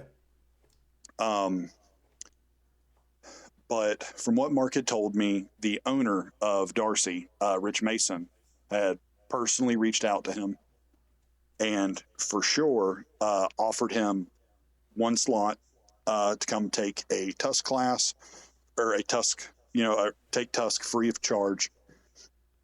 And that he couldn't say for sure yet. He was waiting to see what happened with the class, but there was a potential second slot that would be coming open for us. So Mark decided that he would take the initial slot and, go out and, make those connections. And, nobody really disagreed with that because Rich Mason had reached out to him. And, we kind of thought that was appropriate given the circumstance. But, he told us like, yeah, the class is free, but it's going to put me out, 4 days of work. We're still going to have to travel there and back. And, we've got just a few weeks until this happens to get, any last minute supplies together, stuff like that. So he asked for guys to, donate to help cover the cost of that stuff. And not even, he straight up asked, he just, he straight up said he didn't want to lose money on this. And a bunch of guys pitched in. I pitched in financially, and Mark was going over the gear list, and he was talking back and forth with me, and he told me like, there was a requirement on the gear list for a concealed carry holster. And he was asking my opinion, and I was like, yo, you're right-handed, right? And he was like, yeah. I was like, okay, cool. I'll just order you the same holster that I use for your gun, and I'll expedite the shipping so you'll have it in time for the class. So he didn't. I mean, this is that's interesting. He didn't have a concealed carry holster. So he did. I'm trying to remember what the circumstances were. I feel like he had just changed like his daily carry from one gun to another or something, or he had broken a holster. I don't remember what the circumstances were. But he was just asking my opinions on a new holster, and I was like, well, I'll just take care of this, and here you go. But so all the guys pull together, we get money to cover gas, cover, any last minute, food, whatever, cover every, like reasonable expense there and back. Got some guys chipped in, like me, like bought gear or whatever. But we find out that the second slot did open, and Mark picked somebody to go with him. I'm not going to name him, but it's, if anybody has seen Op Force posts about it, it's the guy with the very heavy tattooing. I do want to say that there was some negative connotations made towards dude's tattoos. The dude does, to the best of my knowledge, has zero white nationalist leanings. Because I've seen that that implied or outright accused of him. And I know the dude personally. I know that's not what it is. Dude just has a shitload of tattoos. Gotcha. But so they go, and Darcy starts on, I want to say it's Tusk starts on, I want to say it's a Friday. Again, I'm at work. Mark texts or calls me and is like, hey, you got just a little bit to talk? And I was like, well, yeah, my machines are up and running. I'm not doing anything super important this moment. What's up? And Mark, goes on to say, he's like, we've been here, we've been doing a lot of this classroom instruction.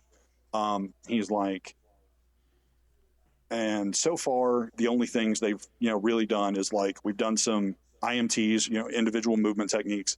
And he's like, and they've really, really talked about water and how that's like, very fundamental. He's like, I'm just not seeing the hype behind this class. And he's like, and then he goes on to say, like, on top of this, like they told me, hey, we're going to take cell phones. We just don't want guys like essentially laying awake at night, playing on their phones. We don't want them playing with them, while they're supposed to be, partaking in the class. And he is like, they have like an emergency notification system in place with the cadre in case, family calls and there is an emergency, the cadre will let them know. And Mark said, they had told him that, in the last TUS class they had done, that a student had received notification that his home had been invaded with his wife there while he was at class. And it's one of those things, like, I kind of understood where he was coming from with that, but in the same token, you're 6 hours away from home. If your wife calls you and is like, hey, there's somebody trying to kick in the door, the difference between the instructors telling you and you finding out, firsthand, that time's not going to make a difference. Yeah. But Mark asked my opinion on leaving. And I was very heavily against it. I was like, listen, man, we were invited out there for free. Guys pitched in money to get you this, to get you the gas to get out there, to get you the equipment that you needed, to get you all the supplies that you needed. Like, if I were you, I would stay, get through the 4 days. And then at the end of the 4 days, your opinion hasn't changed. Like, the money's already spent. The class was free. If you're, if you don't think it's what it should be at the end of the day, at the end of the 4 days, like, we just don't go back. Yeah. But, we went back and forth, and eventually he had just decided, was like, well, we're leaving. That's it. So he called me and talked to me for a half hour to basically ignore my opinion. It's great. So yeah, spent everyone's money to get out there, and then didn't just dismiss the class because of some personal pet peeves, basically. Well, like he the funny thing the thing that had come across like funny to me is, so I have no affiliation with Rich Mason or Darcy. I've never been out there to take one of their classes, but I have heard from, numerous sources, guys like, Op4 and the guys at Spiritus, the guys that are affiliated with primary and secondary. I've heard nothing but glowing reviews about going out and taking the various classes that Darcy offers. And Mark had made it a very fine point to make sure that I knew that he felt the quality of instruction was very, very poor. To go on to say that he decided the ARA would make, its own Darcy. Right. Yeah. We see how far that's gotten them so far. But wow. Yeah, so Mark ultimately made the decision that he would leave. And they drove straight through to arrive at the so this was on a Friday. There was an FTX scheduled for that weekend, Saturday and Sunday. But so they drive through, straight through all night to the site of the FTX. And they literally slept in Mark's car till the next morning when everybody showed up.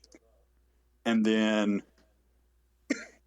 they just were like, hey guys, surprise, we're here. And Mark offered, from what I've been told, virtually no explanation as to why they were there. And to, my knowledge, nobody has ever been offered a refund for the money that had been put in. Nobody, even guys who asked were basically told, like, I don't know what to tell you. This was a donation to the ARA. Great stuff.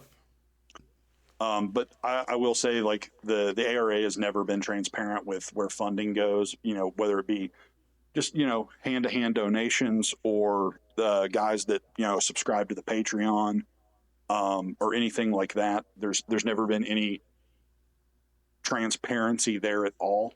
And even as the XO, you had no knowledge of what was being done with that funding? No. We at one point we took up money to do an order of patches, because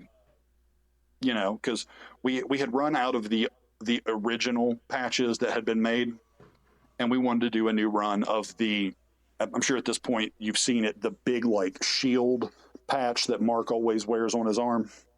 Yeah. We had decided to do a run of those. I want to say the price came out to about $25 per patch, because they're pretty significantly sized patches. But we took up an order for those, like, took up all the money for them. And like 3 months had went by. We had not heard anything. Mark told us, there was some sort of issue with the guys at Patch Panel, and that he was going to request that the money be refunded, and it was going to be reordered with Tactical Gear Junkie. And here I am, still, like, well over a year later, and I've still never seen the patch that I paid that money for. And has anyone else? Honestly, I have no idea, but I know there are currently a lot of guys that have bought other things, to help, like, fund the organization, that, are literally still sitting waiting on products they've paid for and never received. If I remember correctly, someone got kicked out for fraud, right? For product not received. Yeah, are we connecting some dots here? Yeah, I'm starting to see a little bit of hypocrisy. Well, a little bit is me being British. There's a fuck ton of hypocrisy going on. Oh yeah, but no. So there's never been any transparency with the money, and that's why I would very much like to see the 501c documentation for the ARA. Because 501c's do require transparency with how funding is spent. They require transparency with, salaries paid to the staff that run it day to day. And I think that that needs to be something that's, like, really hammered going forward, is transparency with the money, because I know there's a lot of guys who are around, like me, and a lot of the other former members, who are like, man, I put in a decent bit of money to this. Where has all of my money gone? Yeah. Because I know, like, I watched, so I'll admit I have a pretty bad issue with buying gear. I think it's something a lot of guys in the community are familiar with. Like, we see. Oh yeah, I'm raising my hand right now too. It's all right. You're in a safe spot. We all know that feeling. We see something, we want it. We spend the money on it. And it's kind of the nature too. Like, gear is always evolving. You're always finding better or simpler ways to do things. Whatever. So I buy a lot of gear, and I always have. But Mark outspent me for gear like hand over fist. I mentioned it somewhere today that I thought it was, like, really funny that he traded a Cry SPC for a T-Rex Arms AC1 and got really mad that the AC1 sucked. But there's then also turned just the around. question of like how could someone who's never actually been seen using the gear have such a gear problem? Well, it's chasing image to me. Hmm. Because Mark always has really nice stuff. Ever since I've known him, he's always had like Mayflower chest rigs, or he he didn't have a helmet, like, because when I joined, I was like one of the handful of dudes that had a helmet. But Mark didn't have a helmet, but he had a pair of Comtac fives. And I'm sure you've seen it at this point. Even buying a used pair of Comtacs is a pretty decent investment. Yeah. But I mean, yeah, there were guys. Mark always had this stuff, but there were guys showing up with effectively nothing. Like I know there was one guy who showed up, with a 20-inch PSA M16A4 clone, and had basically nothing but like a small backpack, a pistol belt, and then like a whoopee. Yeah, that's how it goes. And I mean, like, props to that dude, because like he had this whatever, it was some European like surplus pack, but like he didn't have like any real sustainment gear in it, but like, by God, he had like a cutting board and cast iron skillet and stuff in it, and we'd be sitting around the fire at night, eating like Mountain House, and he'd be sitting there with his cutting board, dicing, like cutting up steak and dicing onions and stuff, and cooking it in the skillet over the fire, and we were all sitting there jealous. Sustainment. I'm trying to thrive, man. Yeah, but no, it was just like, I don't know, the connection there. It's just, there was never any or transparency with where the money was going or what was being done with it, and then the fact that Mark was always buying gear. Like I'm for a period of time, I was an unabashed defense mechanism shill. And again, I have no affiliation with them. I bought a MEP-C and I really liked it. And I ended up buying a bunch of their products and I really liked them. And they had just announced that they were releasing the mech belt. And I showed it to Mark, and Mark ordered one like the day they went up on the website. Kind of concerned that the funds are going to one particular part of the ARA and not much else. Yeah, and again, it's something like, I don't have anything to verify that, but given the everything else, it's not easy to draw, or it's not hard to draw that conclusion. Yeah. Kind of a few more quick-fire questions for you, kind of to try and wrap things up here. All right. Do you think the ARA could be salvaged with different leadership, or do you think the organization kind of needs to be sunsetted and something else needs to take its place? So I've been asked that question before, and I'll admit that my answer is going to have a fair bit of personal bias to it. For sure.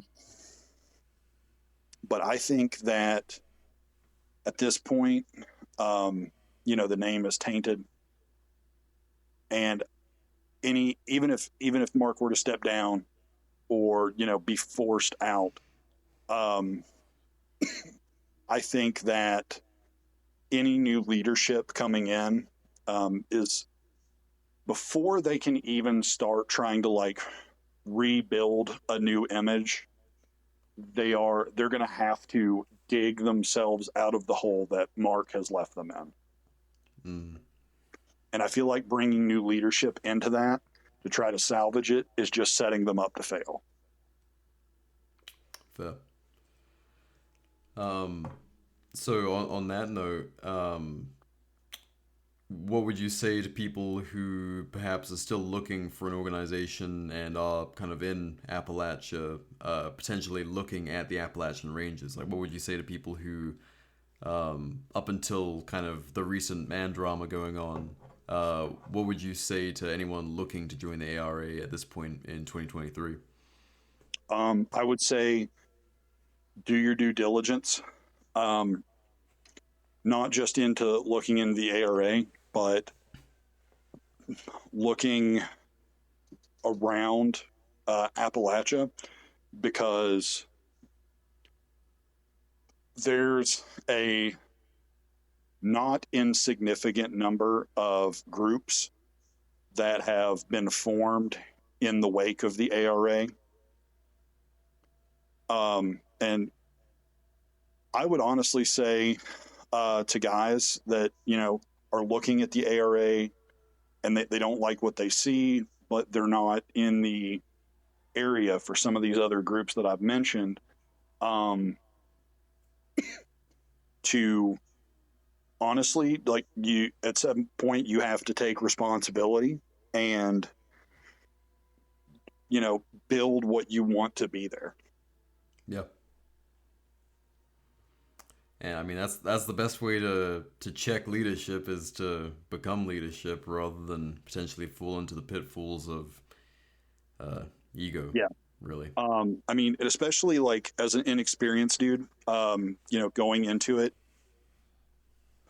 if you're not already like a significantly experienced leader, be prepared to admit that you don't know things. Yeah. Be prepared to sit in the field and sweat and shiver and be muddy and shitty and tired with everybody else, to learn right alongside them. Yeah, and to suck right alongside others. Yeah.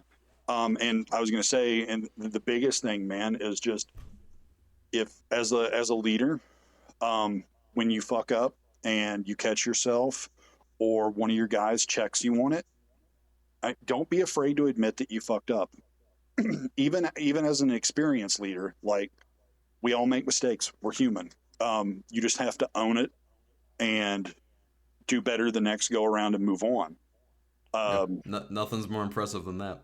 Yeah, that's some of the best leaders I've ever had have been pretty flawed human beings at their core, but they've always been very willing to own up to the fact that they have made mistakes and correct them and drive on from there. Yeah. Very well said. One last question, unless you have anything after this, and I'll open up the floor. But are you worried about any kind of retaliation from Mark and kind of those more loyal to him, or where are you at this point? Against me? No. I never provided like a significant level of detail about where I lived or anything like that. But even if I did, I have since moved. So, I mean, they're welcome to try. But I've got some near and dear friends that I can call on should I need them. But over time, there has been a pretty significant fear of reprisal expressed by some guys who, whose home addresses are known, who have families' addresses that are known, who just live in extreme close proximity to Mark and the ARA's like core membership. Mm.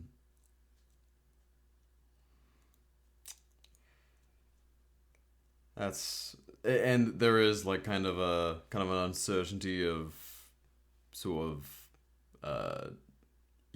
I heard someone else say that you don't leave the ARA, which is kind of concerning. Like, is there kind of a culture of that? So, to the best of my knowledge, the dudes that leave the ARA tend to do so in a manner, they get fed up and they finally have enough and they just leave. And it usually happens in a way that allows Mark to spin the narrative to his favor, except in select circumstances where it's blown up. In some of the more open, non-like leadership or specialized chats. There's some screenshots that exist of conversations that have taken place that guys have left pretty much immediately after. I know my final conversation with Mark in the leadership chat. There's some screenshots that exist of it. And some guys have, reached out to me over time and said like, hey, the way that Mark handled, that last conversation with you was wrong. And that was kind of, one of the things that set me on the path to looking to leave the ARA. But yeah, typically most dudes that are former ARA members are former because they have been removed for whatever. I know there's been a lot of people removed for attendance reasons, but in the same token, there's been a lot of people that have had exceptions made for them for attendance, for the attendance standard. I'm one of them, despite trying not to be. Again, that was part of the reason that I left the ARA the first time around, was because I knew I didn't have the time to commit and meet the attendance standard. But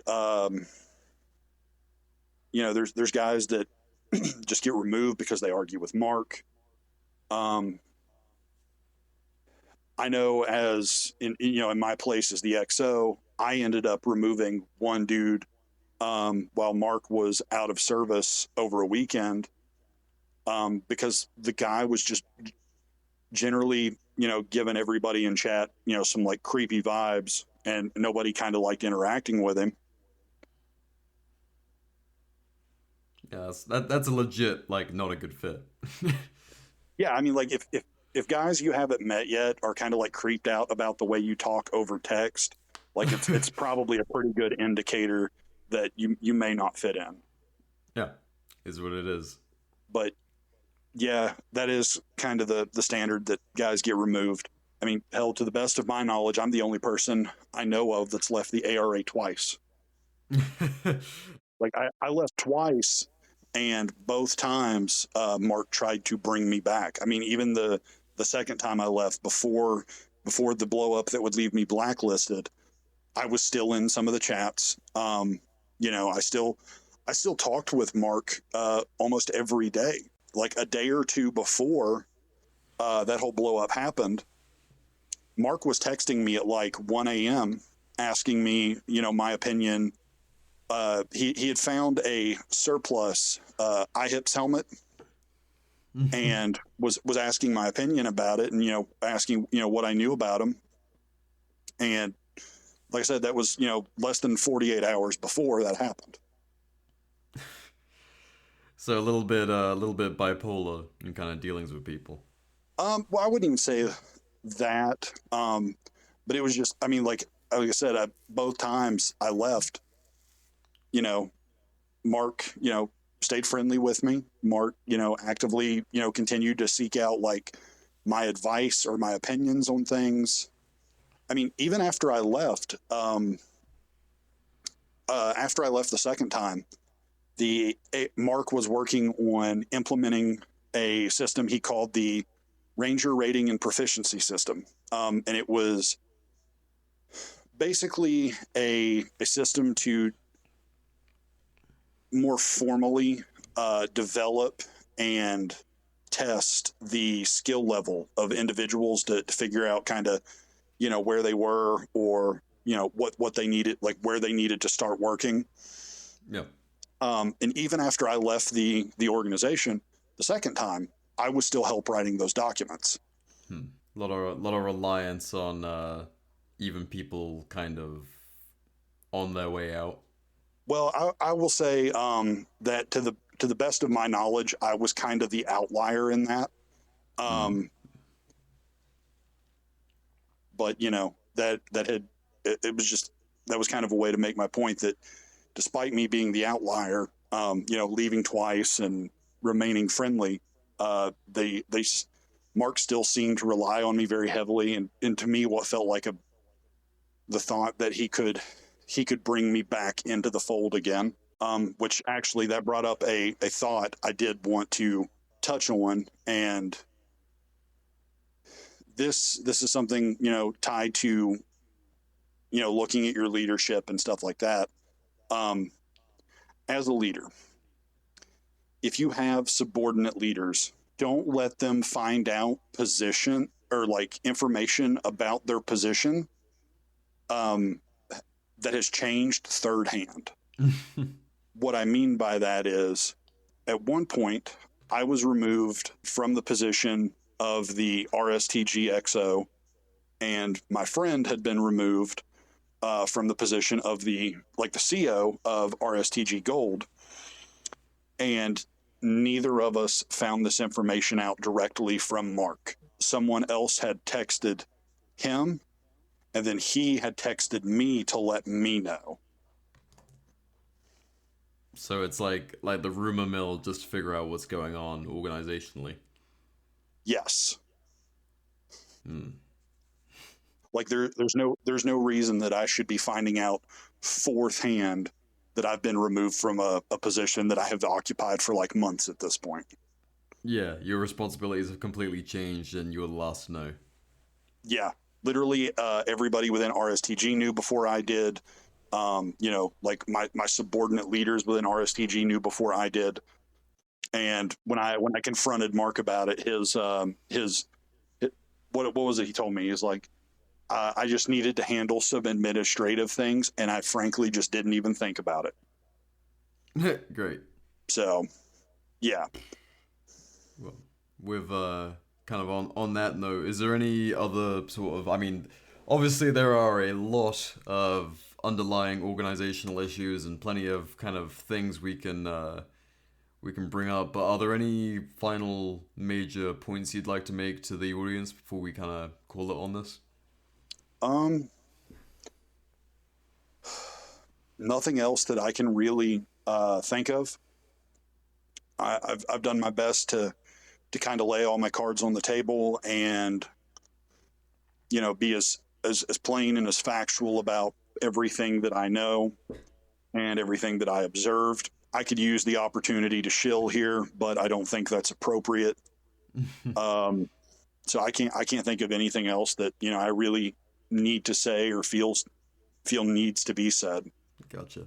Well, really appreciate you taking the time and kind of helping lay out some facts and information for people to kind of make their own decision on what they think of this whole situation, and hopefully people can kind of draw their own conclusions. This show isn't to tell you what to think of what's going on, but it is to give a side of the story that otherwise hasn't been accessible and has otherwise been stomped out at every opportunity. So thanks again for taking the time and putting your experiences out there for people to make those judgments with. Yeah, man, I'm glad to do it. I'm glad somebody who's got the following to put this out there finally stepped up to the plate and did it. And I know you're not doing this just because like a bunch of people have pestered you about it. I've heard through some mutual acquaintances that you have your own reasons for doing this, but I still want to say, thank you for being the one to do it. Because you're not just sitting here talking to us and giving us an opportunity to say these things, but you're also kind of putting yourself out there by giving us this opportunity. I appreciate that. It's I don't have anything personal against Mark. I've interviewed him once. I've chatted with him a few times in the DMs. This is not, and I just want to clarify this isn't from a place of malice towards him. I'm not like, let's get him, let's go on a witch hunt. And I'm sure for basically everyone I've talked to, aside from a few personal grievances with kind of not leading by example, it's basically just a critique of leadership and kind of a disappointed realization in what is actually going on after being all for the concept of the ARA. So And a few other issues with kind of screenshots concerning morality, but that's another conversation. Yeah, I do want to say, like, I didn't mean to. If I did imply that like this was coming from a place of malice on your part. No. I didn't mean to imply that. Well, I just want to clarify that for anybody listening. But I think the best I've heard it said. So back before the ARA found its current training site, they used to train on, various members' property. The first time that I came out to an FTX, we met the morning of at an IHOP, and it's always kind of like sketchy meeting dudes off the internet for the first time. Of course. So like, we were kind of wary going into it, but we walked into this IHOP, that's attached to a truck station or a truck stop. And we walk in and, Mark and a bunch of the other dudes at the table jump up and run and give us hugs, man. And I think the best way I've heard this phrased is, I just want my friend from IHOP back. Oh, man. That's rough because, I mean, we do all this not only for preparedness and stuff, but for community. And then when that sort of falls short of expectations for reasons that are kind of bullshit, like lack of accountability and ego, it's such a damn shame. Yeah, well, it's always kind of off-putting when you have these falling outs, and it comes from a friendship where your first in-person interaction was a hug. Yeah, and like, the loss was being blacklisted and silenced. Yeah, well, I mean, like, I feel like because as dudes and as kind of guys in this sort of community, everybody talks about like men's mental health, and everybody talks about how like men act, but how that always happens and how that's talked about and how that happens in real life are always dissimilar. And to me, at least, and this may just be my upbringing or my perspective, but like to me, a hug implies like a level of familiarity or friendship that's there. And for someone to greet me like that, that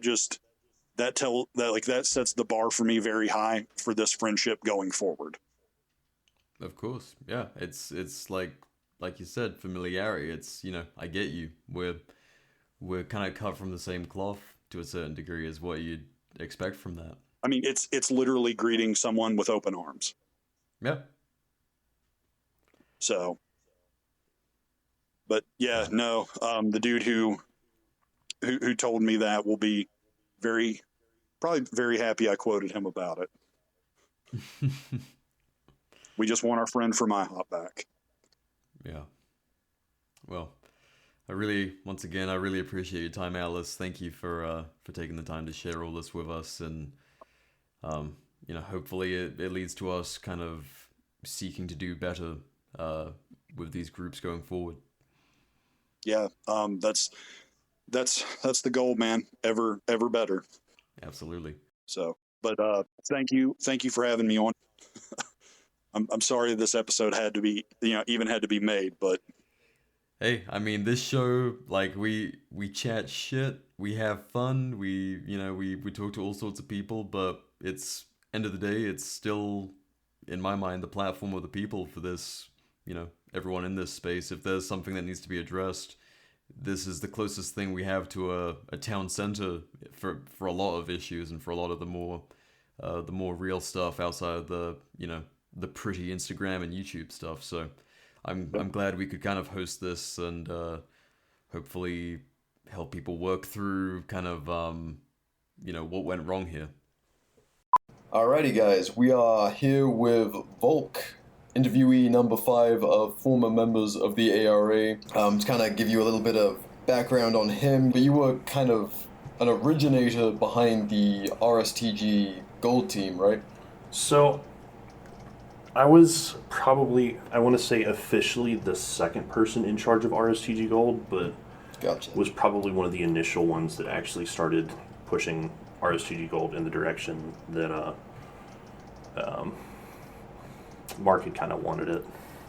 Gotcha.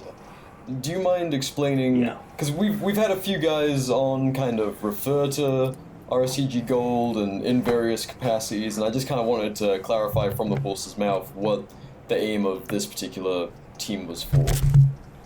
Right. So RSTG Gold, which is Ranger Special Task Group Gold. Originally, there was two teams. One was black, and the other was gold. Gold was supposed to be I'm trying to think of how to word this, like a public service kind of deal that was more focused on being, we'll start with the extremes, like riot control kind of deals, not directly riot control, but like riot response, like we saw with kind of the summer of 2020, that kind of deal, and kind of a quick QRF kind of deal that was more suited and adapted to kind of dealing with the public at large and kind of special situations that arose that would be seen throughout like humanitarian crisis and other things like that. Gotcha. And what was black for? Black was, I believe initially was reconnaissance, and black and gold were kind of supposed to feed off each other on top of working with the intel cadre, the guys that were, doing like all the, what I would know is like strategic level, like intel analysis and, getting like weather maps, all that stuff, compiling all that stuff together, and then here's this, like gold would then go on the ground, or not gold, black would go out and, do their like recon, however they did that, get like the more in-depth like human intel, and I think Gold's kind of task was going after that, was kind of the actual force behind things. And how far into the ARA's existence did these special task groups kind of come into existence? I joined sometime in the spring of 2022, and I want to say like it was pretty shortly after all the disaster relief work that we did in Kentucky that actually became a thing. Originally, like it wasn't even supposed to be that. It was supposed to be RSTG Red, which was supposed to be like a search and rescue and like people that specialized in humanitarian aid specifically, not just any of this cool tactical stuff, is what was originally brought up, and what we tried to present multiple times, not just myself but others as well. So there was a bit of like mission creep. Yeah, it definitely a lot of mission creep. Like it was, we brought it up as one thing, and then by the time that it actually was on paper, it was within some of the mission sets it was the same. Like, Gold was supposed to also take like search and rescue and some other stuff, but it definitely evolved into something much different than I think a lot of people, definitely myself included, wanted it to be. So I heard like quite a few of the other guys referred to RSTG Gold as kind of Mark's personal security team. How accurate is that? So that would have been changes that started once I was removed from RSTG Gold's leadership. So I really can't comment too heavily on that because I left pretty quickly after it started taking that kind of turn. But yeah, I definitely can see with what was in place for I guess what would be the commander's intent of the team, where it could easily go and become that. Because, like, they kind of made it sound like, you know, they were always hanging around with Mark and kind of being available, sort of Praetorian Guardish, but, like, you said that was kind of where it was going before you left. Like, what do you mean by that? What was kind of the shift from what you were doing to what was starting to happen? I want to say that shift happened at one of the FTXs that I was at. That was kind of the first initial run of RSCG Gold being just a team of itself in an FTX. Like initially, like our tasking with that was like, hey, like we're doing a big, huge thing that's supposed to be modeled after some sort of scenario that we had in place. I have to dig out the details for that, but like we got put as like a QRF team, and I think most of the time we were spent, you know, sitting there at the talk and just kind of waiting to do something or anything. So a lot of us just kind of sat and were around Mark and really didn't do too much, I guess. And eventually we got to do other stuff, but you know, just kind of that whole sit and wait and be QRF was definitely, probably in my eyes, where I saw that it could go from there. And then like after that, once I was removed from the leadership and just put down as a team member with it within Gold, there was a couple changes that was made by the guy that was put in charge of it. It really went from any sort of aid and stuff to just a very like tactical team, and it was a huge shift in what was going on with it. So it kind of went from more like a more practical, specialized training civilian group within the larger organization to more just sort of to be brutal, kind of LARPing as a special forces element. Yeah, for sure. That's absolutely. It went from being guys that were skilled in numerous things that had relevant experience through like humanitarian aid and disaster work to a very hard shift to almost like what you would see with like an ODA or like a SEAL team, I guess, for like an assault team with one of them. Yeah. What was kind of the general background of a lot of the guys in the gold team and black team? Were there a higher concentration of veterans? Was there more like these guys are just squared away dudes? Like what was kind of the average gold team member? So when I pulled guys into the teams, I tried to focus on people that were I guess subject matter experts in their own ways, or people that had skills that would be useful in these kind of things. So Mark wanted things that was more directed towards dealing with the public in sort of a more law enforcement manner. So my background in corrections and stuff like that directly fed into that. So that was filled for me. Going from there, one of the other pulls that I had was a guy that was former Marine Corps, did some stuff with like rappelling and helicopters and some things like that. So he was a good candidate for some of the other stuff as well. Just like generalized like big guy squared away newest stuff with all that. From there, I pulled another guy that was a pretty squared away guy that was I want to say he was an engineer in Army or something like that. Another guy that I pulled and was trying to get on the team was a EMT, so that would square away any of the medical stuff. He would have that covered. And it was a lot of things like that, or people that had the capacity to learn or showed they wanted to learn and do more with either disaster relief or being able to be like, hey man, I need you to go lead these guys in how to clear a road. Like, you're the guy that knows how to do it. Like, take this group of people, go and do that. You know, it was people that were that experienced and that well known in what they were doing that they could just go and lead others to help them accomplish the task at hand. And was there much kind of cross-training, like Gold coming on and being an instructor for other parts of the organization?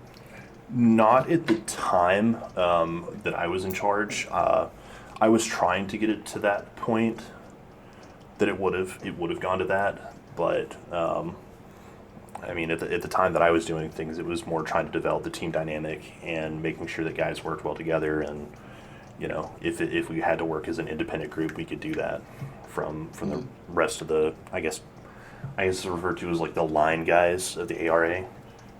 Yeah. So did you guys have much interaction then with the kind of core of the ARA, like the regular line guys? At its heart, like us within RSGG Gold, we're supposed to kind of just be within the rest of the call trees and stuff and just be, you know, doing the same stuff that those guys were, but we would only kind of be doing other stuff if it came to it, such as like, you know, if we had to do stuff with an FTX or something like that. It was very mission specific that we would be used, is kind of what it was supposed to be anyways. I don't know if many guys have touched on it, but the Redbeard FTX, that was the one that we got. You know, hey, like, you know, Mark was like, hey, be expecting a special mission with you know, the whole time that you guys are doing stuff, that you and RSGG Black will be doing, you know, other specific things, so you guys won't be doing your regular stuff with everyone else. So, yep. So, I'm just trying to like get to the bottom of why there was sort of a disconnect seemingly between some of the regular line guys I've talked to who were like, yeah, like those guys just kind of rode around with Mark, and to have that sort of perception, like, I don't know if that was something that came after you, or you seem to be hinting that it was like, turning into that. It definitely was leaning more towards that by the time that I'd left. Both RSGG Gold and the ARA as a whole, that it was very much becoming very close with Mark and everything that he was doing, that, you know, that was actually the large reason of why I was kind of removed from things, is because I was wanting things to go certain ways, and you know, honestly, like at the start of this, I was just thrown this whole like, hey, this is you're in charge of this now, go and do it. So trying to develop it, I tried my own things, but you know, it definitely, by the time that I was removed from the leadership spot with it, it was Mark like, hey, this isn't what I want, you know, I no longer want you doing this. So here, you can be a member of the team, but conform and do as you're told. Is that, when did you first notice that was sort of the culture of leadership? Honestly, looking back now, pretty early on. There was a couple incidents that happened that really set all of that in motion. I want to say the first thing, without like directly noticing it right there and then when it happened, was while we were in Kentucky doing disaster relief before, you know, before I was leadership, before I was RSGG Gold, you know, just a regular ranger guy. God, that sounds so fucking dumb. I work with like an army ranger, and he's just, every time this topic comes up, yeah, he's I want to cringe every time with this. Like, yeah. But yeah, like it was. There was a lot of decisions that were made, especially towards the end. You know, I'm sure everyone's notoriously heard that, like, hey, like, you guys need to put your rifles up. Like, don't be doing that. You're, you know, concerning the local populace. Like, that was a spiel that we got from. I want to say he was like an emergency operations coordinator from the state for Kentucky that told us, like, hey, like, you guys need to not do that. That's beyond your scope of tasking for things like either continue like making sure roads are clear that you can go do this, or, you know, get out of the county. Mark, Yeah. you know, a lot of us wanted to just keep going and doing things, and it was a very hard decision of like, hey, like, yeah, no, we're done here. Like, everything's over. Like, that's it. They don't want us here. And that was a hard call that Mark made. That, you know, it was either go with it or, you know, don't be doing things along with us. The next thing was when I was finally in leadership. With everything that there was a lot of disagreements between people in leadership and what was going on.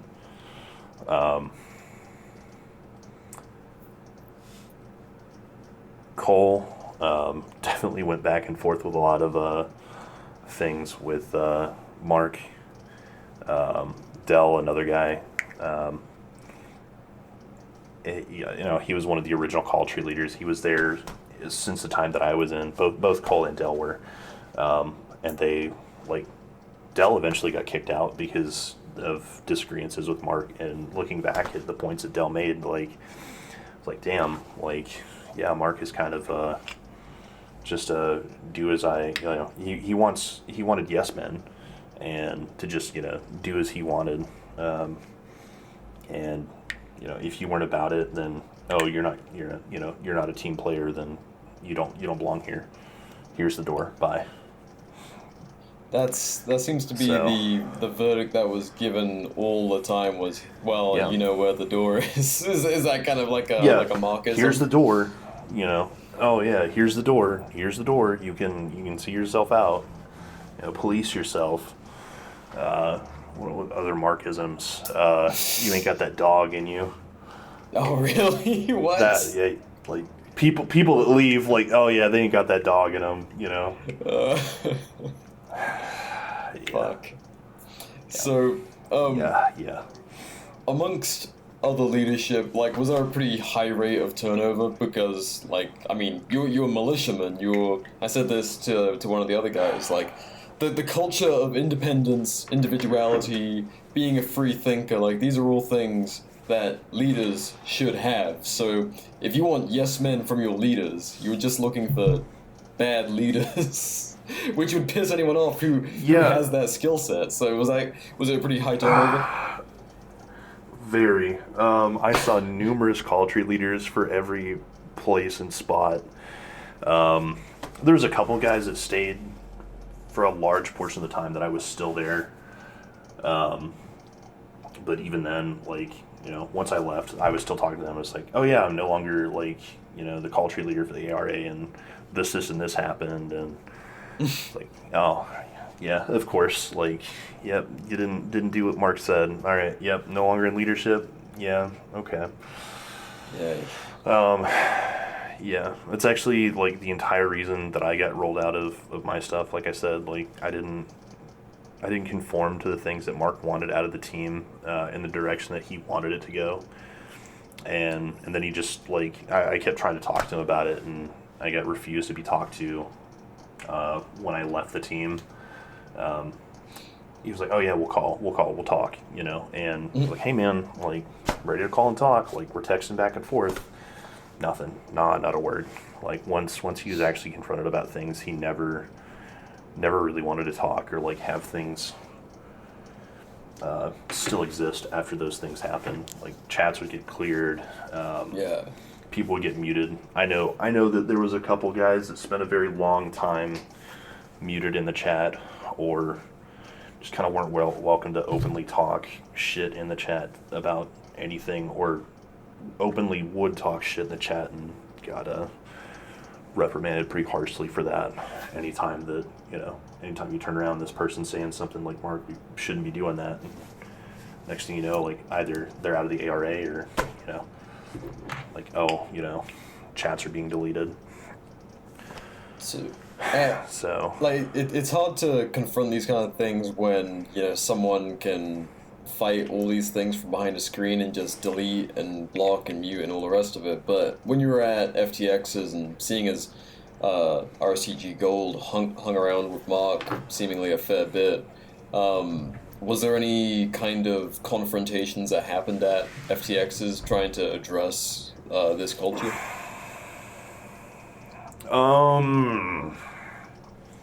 Not at any of the FTXs that I was at. I know personally when I had any issues with things, it was always, let's sidebar things. Let's talk about this not like directly in front of everyone, because I don't want to look like I'm being an asshole to Mark in front of everyone else. And, I don't want Mark to just be a complete asshole and make me lose any sort of integrity and respect in front of the guys that I'm leading or they're with. But, honestly, there was very few times that any talks actually got to happen. I know that there was one very specific FTX that I think a lot of us really lost a lot of respect and things like that for Mark.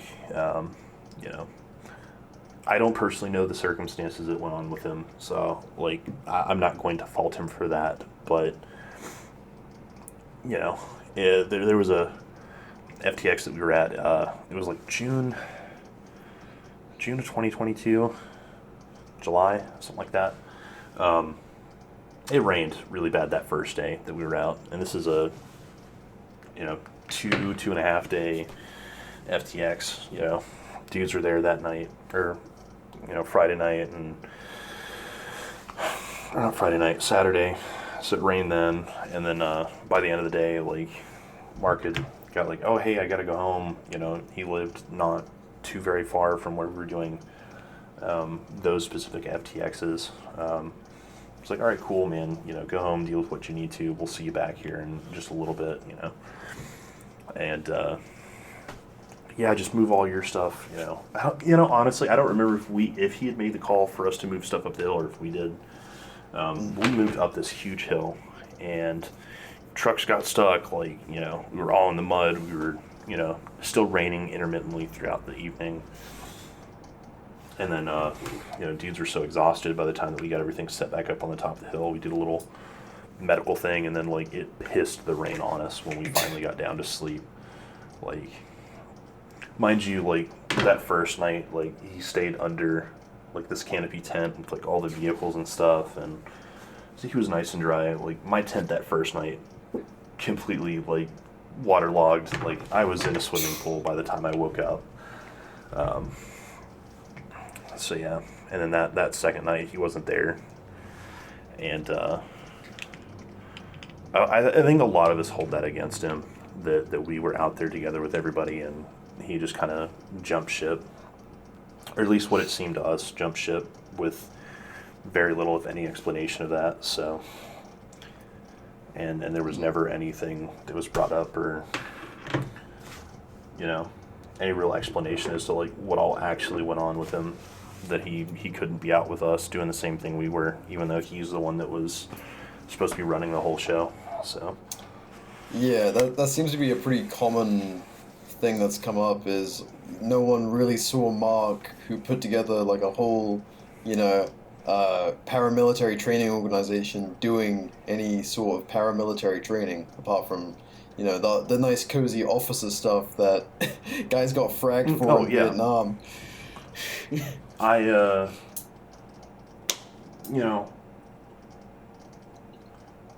It started out, Mark was a fantastic guy. It seemed like he was great. The first time meeting him, was at an IHOP in the middle of this, truck stop. I thought for sure that it was going to be, some sort of big Fed trap, that, oh no, this isn't some, humanitarian group. This is just Feds trying to catch me up in something dumb. I was all right, cool. I'm going to go in this IHOP, and I'm ready to burn everyone down because this is a trap. and the dude, completely negated that, jumped up out of his chair, oh, hi, and just ran up and big, huge bear hug. And it was, the most welcome Atlas thing. mentioned. Yeah. Atlas and I were there together. That was our first time out. And, so it's just big, huge bear hug. And it was wow, I'm completely welcome here. This seems like the kind of place I belong. And that was what started it. And the more social media presence we got, and the more things and the more people we brought in, is when the changes really were seen. It's really depressing looking back, because I think towards the end of the day, like, beyond everything going on the way it did, like, Mark was a really good guy when everything started. Like, he was a good friend. He seemed like he cared, and I want to say that he did throughout all that stuff in the beginning, but, you know,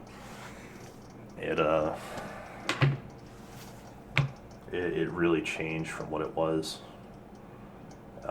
Like, you know, in Kentucky, like a lot of us like going out and walking through stuff, or, you know, hey, we're at this first place, we need to move all of this water, you know, all these pallets of water from this side to this side. Like, all right, cool, go and do it, guys. And then, you know, Mark would help for a little bit, and then it would seem like there wasn't too much going on from there.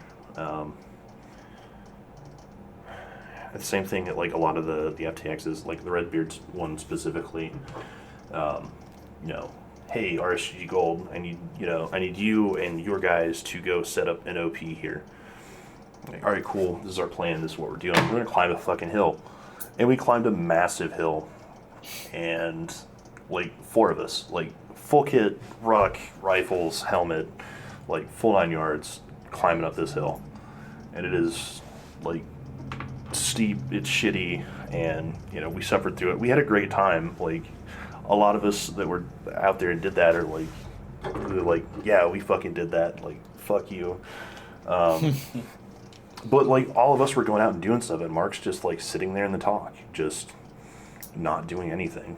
Like, well, not doing the same as like a bunch of the other guys where he wasn't out actually doing. It was more like, you know, he's a commissar, or, you know, some sort of like World War I, you know, leader in his little bunker with his map, and he's just sitting there like, yep, I need you to do this and you do this. But he never was out there really with anyone doing anything from my experience once everything kicked off and got really big. So you kind of saw like the live downfall of a decent dude from, you think, the social media exposure? I definitely, between the social media exposure and the growth, the rapid growth that happened, for sure, that was the 2 downfalls there with that. So was Mark's leadership style with FTXs, was it always that kind of, you know, officer off on the tent style, or did he start out doing more on the ground stuff, or was it just from go that was how things went down? I want to say initially that he definitely took more of a part in doing things with people and being attentive in some of the stuff that we were sitting out and doing, and was definitely engaged the first couple FTXs that I was at before we did anything with like any of the stuff with the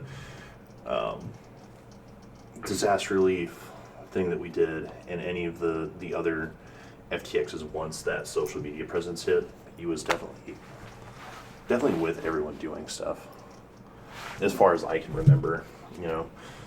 From the rest of you guys and kind of, you know, the gold and black teams, not necessarily leaders in those teams, but was there any kind of general opinion of Mark that was voiced amongst the guys, or? I know a couple of us had kind of voiced some stuff, especially like the guys of mine that had climbed the hill. Yeah. Like, damn, like, we're up here doing this, and then like, oh hey, everyone needs to come back down. We just got in our spot, got our position set up, and yeah, come down and this and that. And after that, kind of being told that like, oh yeah, you guys really didn't do anything, so you know, you kind of like did nothing during the FTX was a really big slap in the face. I know a couple people were really upset about all that because, you know, we climbed a hill and Mark got to sit there in the shade listening to, you know, and doing stuff as a quote unquote leader. So something else that some of the guys sort of brought up, and some of the kind of the rumor mill with the RSTG teams was there any questionable conduct guidelines or scenarios discussed between Mark and the RSTG leaders? Like, sort of... Because there's the accusations that Mark was sort of open to the idea of pillaging and stealing in the event of, like, a collapse. From those few screenshots discussing morality and stuff. Do you have anything to say on that kind of front? Anything come up with him in conversation?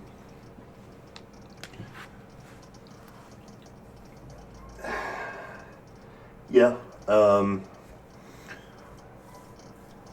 going to say this with a context of there is a lot of documentation and things that I made and wrote up specifically that Mark had asked for, that he wanted team specifically. I have yet to release that to anyone, and I won't. I've actually since deleted it and gotten rid of it. There was towards the end of my time as a leadership as a leader within RSG Gold, that it was pushed that, hey, like, we need all this stuff, like, you need to teach your guys how to do, you know, assault and clear buildings and this and that. And with a lot of those comments going around, it was very unsettling, to say the least. Kind of my philosophy in life is very much like, you know, as long as someone's not actively doing something that's going to, you know, affect you, your way of life, or affect someone else in their way of life, that's not something that you go out and against. And it was very much like, have a plan to go out and just be this assault team, and, you know, hey, if I tell you that I need these people, or I need this mission done, go and assault this objective, go. Was very much kind of the feel that all of it took, and that all of it was really wanted for. I will definitely say yes. Yeah. That there was definitely a push and a motive behind that, to move the special teams in that direction, without a shadow of a doubt. Eesh. And because I mean the quote, and you know, to kind of steelman in defense of Mark, which people will be surprised I would do. I mean, he says in this message, someone says to him, please tell me how you got what you ate today. Did you go and force people to give it to you, or did you voluntarily interact and trade? And so Mark replies, why would I barter when I can take you a shit for free? So to then have, and I think this was prior to the, this was pretty early in the ARA's sort of history, if I've got the timeline correct. Yeah, that was pretty early in the chats. That was very quickly within the first probably month, 2 months of me joining that happened. And that was in the main chat itself, if I'm not entirely mistaken. That conversation did 100% happen. I know the people that it happened with. I'm not going to bring their stuff up or any of that. I don't know them too well, and I don't want to drag them into anything. But that was definitely things that was made. You know, moving forward, a lot of us joked and made a lot of memes about it. Like, you know, the Alex Jones meme of, you know, you can you know, the ducks in the park are free, you can just take them. That was a very, there was a couple of those memes that came up about stuff like that. So that there wasn't any sense that this was just kind of like a devil's advocate philosophical position. It was more just like a general. When it happened, value. A lot of us were just kind of face value, like, oh, he's just, you know, whatever. Like, he's just, you know, trying to spark a comment or anything like that. And the more as things went, definitely down the line, like, it can be seen that was kind of more meant as an actual thing as things went. So, was that when you started to get that feeling that you kind of had a wannabe warlord on your hands. Did anything come to mind to that level of realization while you were still in? To a limited extent. Again, why I left RSTG Gold was because of some of those things coming up, and me just not wanting to feed into that kind of deal. And then watching it continue after that, after having tried to speak with Mark about, why I was being removed and all that from that leadership spot. And, again, I should have told him, everything the ARA was not supposed to be a militia with some sort of intent like it was going towards, and I 100% did not support how it was going. I was working in and around law enforcement stuff at the time, not directly, but I could very easily have lost my job and my livelihood because of things going the way that they were turning, and some of the light that things were going. And just even trying to have that conversation that, hey man, this is me, trying to put myself outside looking in. This is what it looks like. That conversation was never able to be had. It wasn't given. And it was you're overreacting. It's not that. I tried to have that initial conversation, and this is once I was out of the leadership stuff and all that. Hey man, I can't be a part of this if this is how it's going to continue. He's like, no, just stay. That's not how it is, and we'll talk about it. Well, weeks went by and still no talk, no change, no nothing. It's still just going. So I sent a very large message to Mark. Just simply because oh yeah, we'll call tomorrow at this time, and tomorrow at this time would roll around hey man, can we text him hey man, can we talk? I would get absolutely nothing, and or hey, this is going on, we'll do it some other time, and it just never happened. So I told him hey man, militia shit, this is exactly what it's turning into. You've gone so far from everything, and I don't want to be a part of it. I can't support it, and I left. So, yeah. It's such a contrast to the strict bylaws and guidelines and being lawful that Mark was preaching when he first came on Art and War previously, and then kind of he did such a good job of maintaining that image, and then in the background completely kind of going off the rails with his intentions for what this community preparedness group it actually is in his mind.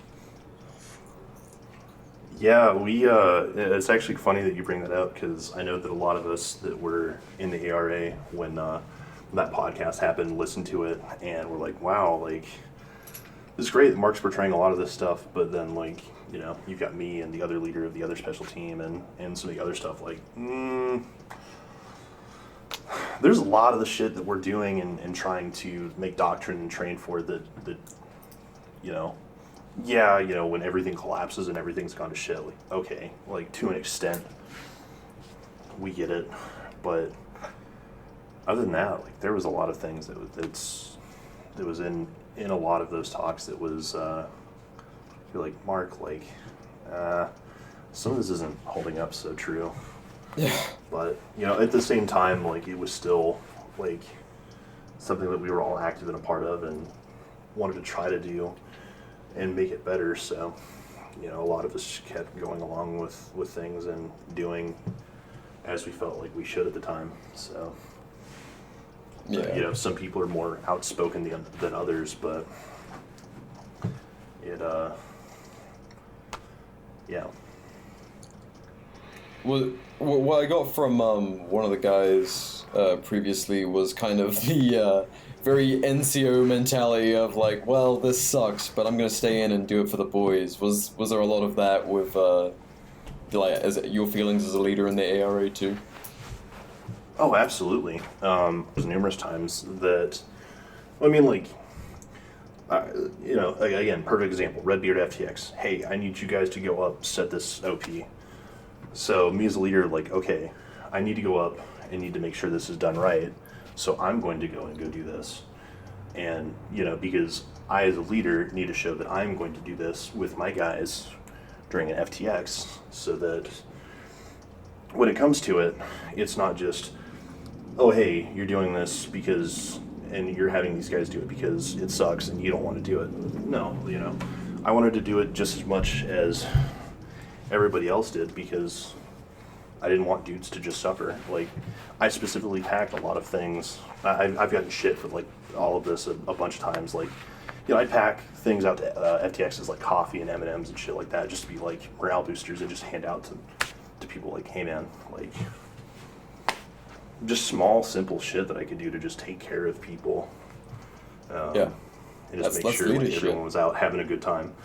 Yeah. Like, I know for the longest time that I'd stayed in because Atlas was in and around.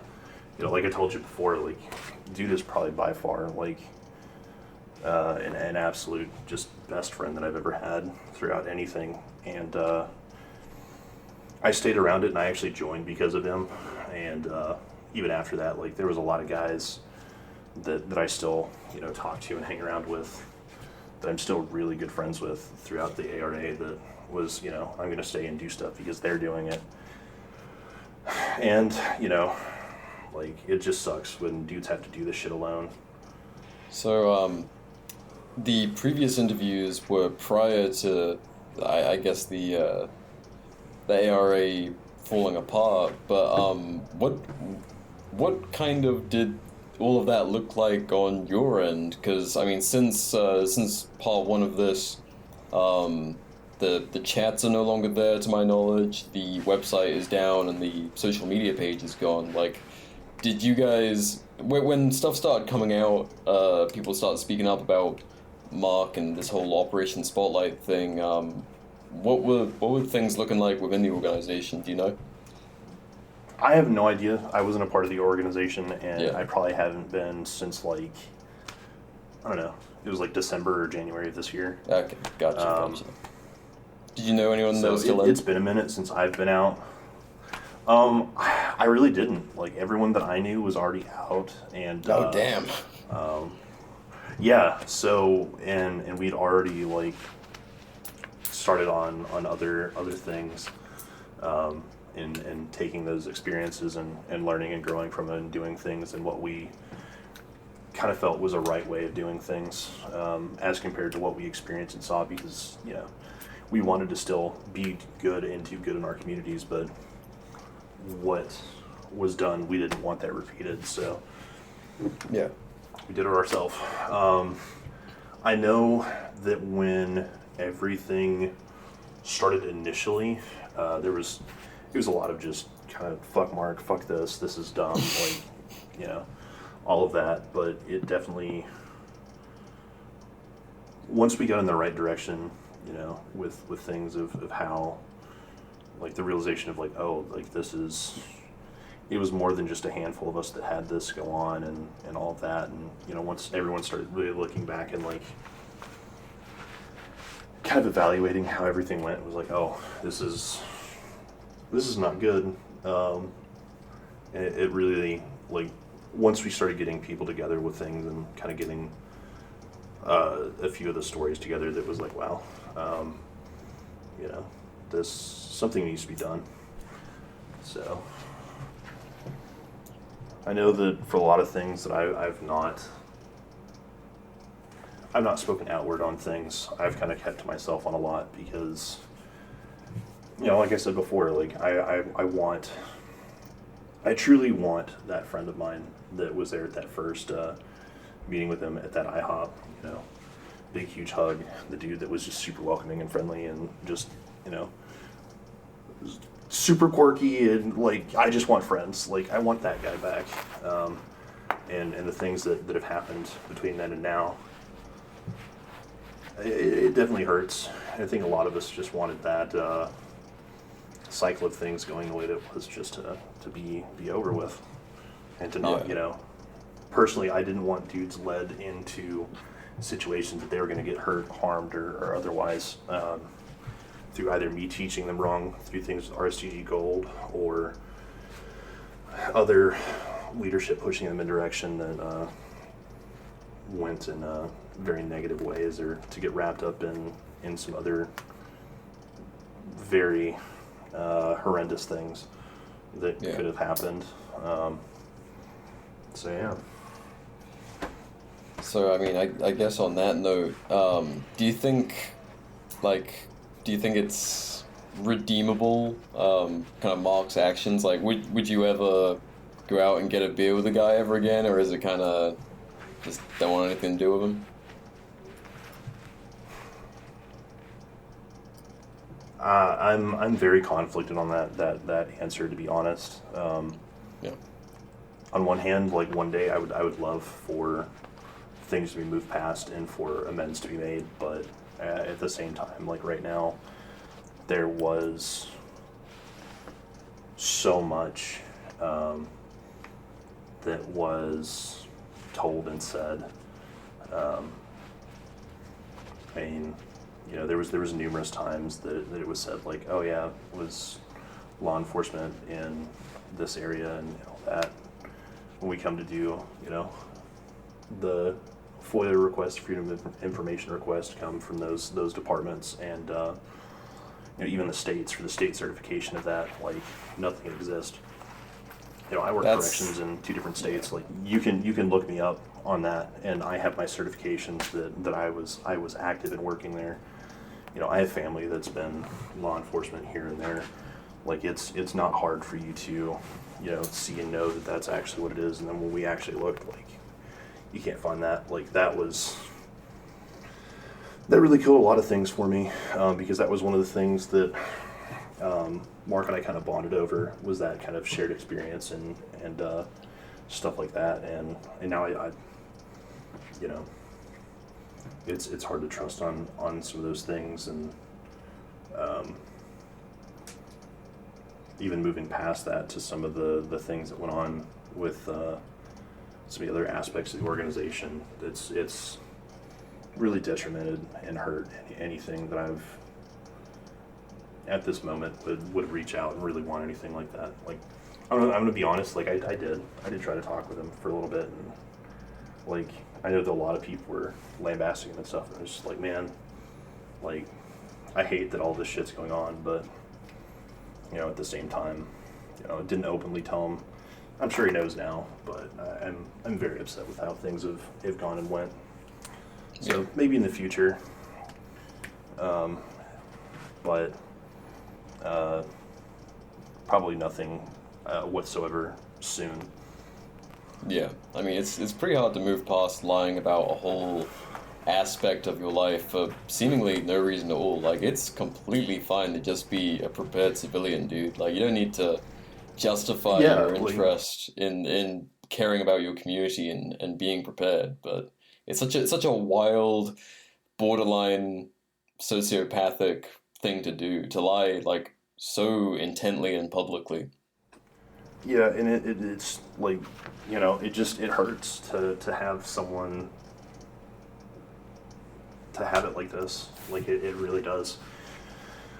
But, you know, altogether, I guess that's, you know, hindsight's a huge fucking thing, but, you know, a lot of us probably should have been more aware and paid more attention to a lot of things, but, or spoke out more. You know, there's always more that you can do, but I guess moving forward, you know, is always the thing you should do, and just, you know, learning from the mistakes and, you know, learning from history. Don't let it repeat itself. You know? Yeah, I mean, that's why we're doing this, so it's not just like a flash in the pan and then everyone forgets, and, you know, 6 months and then, there's ARA 2. Yeah. Yep. So I guess you know, you talked about we've seen a few groups starting to get together. I don't know if you're part of the over Mountain Men or any of those kind of groups popping up. Yeah. But Yep. Oh, you are? Sick. Yeah. So what are you guys trying to do that's kind of different, and what are the big things you would tell people, you know, elsewhere, not necessarily Appalachia, to kind of look out for and keep in mind as we enter this kind of post-ARA era of trying to figure this shit out? Definitely, for sure, find people local, find people that are close to you, and, if you want to be about building a better community, do it at home. There is always going to be people within, half hour to an hour of you, if not, hour and a half, that are going to be like-minded and want just to do better in their community. And, beyond just that, like, it's always nice to have friends. It's a close-knit group, Yeah. I've always said you should be able to, like, all the guys you shoot with or train with or whatever it is, you should be able to get all of your families or partners or whatever it is together and barbecue, and it should be seamless. Yeah, like, you need a proper rounded community. Yeah, like that community, like, I should be able to just sit down and have a meal with. I should, oh, hey, like, dude's fence got ripped down, his cows are out. Let's go help him. It's going out and actively doing things with your own people and developing that close bond.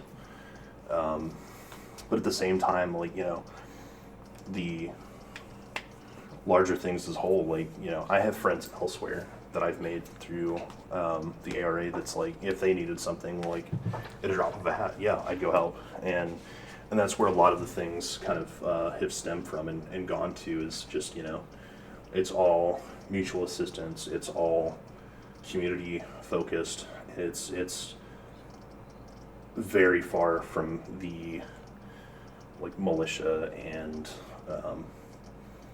kind of like militarized things that was definitely very prevalent in the ARA. Yeah. So, there's nothing wrong with being a prepared rifleman, but if not at all. If you can't feed yourselves, like, but it's all pretty fucking pointless. If at the point that you go from just being prepared to being very, very overt with a lot of your things, and being outwardly like, this is, what we're doing and ready for, not just like being ready for, anything and everything, which was what the ARA started as. Don't get me wrong on this. The ARA started with a good moral set and ideals behind it. It's just, it grew too large, too fast, too many people in too many places, too far spread out for it to really do anything good. And especially once those ideals and values changed, that was what killed it. Yeah. It's that mission creep and then not Do really local having friends. the... Yeah. Yeah. Like, in terms of holding leadership... Yeah, definitely. The mission creep was... In terms of, like, mission creep and holding leaders accountable in the future, what do you think of kind of having just one leader of an organization, or, like, are you guys doing anything different with leadership in this new organization? Honestly, with a, like, top-down leadership approach, like, fuck that.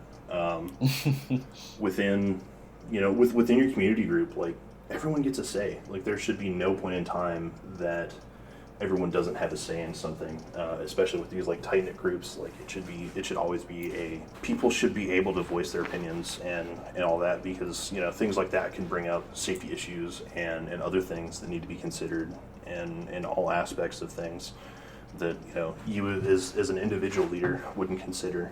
And even with that, like, within the group as a larger whole, like, having more than just one person for not only the accountability, but for the knowledge and the other voices of reason with that is huge.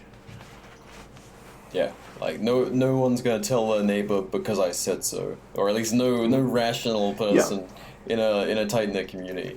Yeah, in a community is a group of people. It's not just individuals.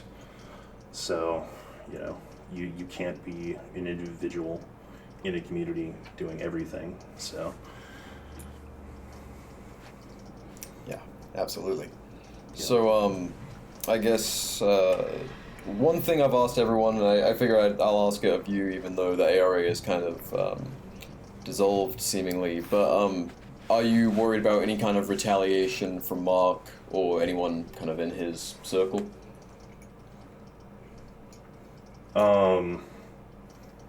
Personally, I'm not personally worried about things happening to me, but,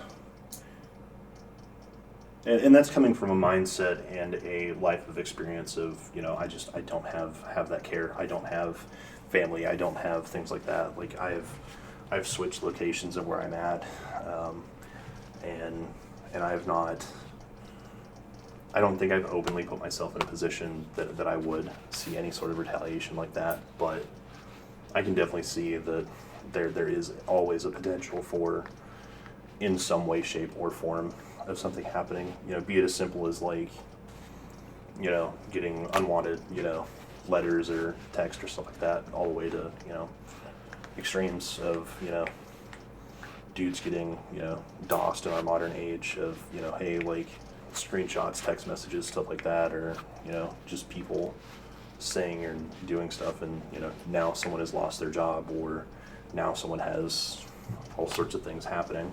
It's for sure not a concern of my own, but definitely one that I can see for other people.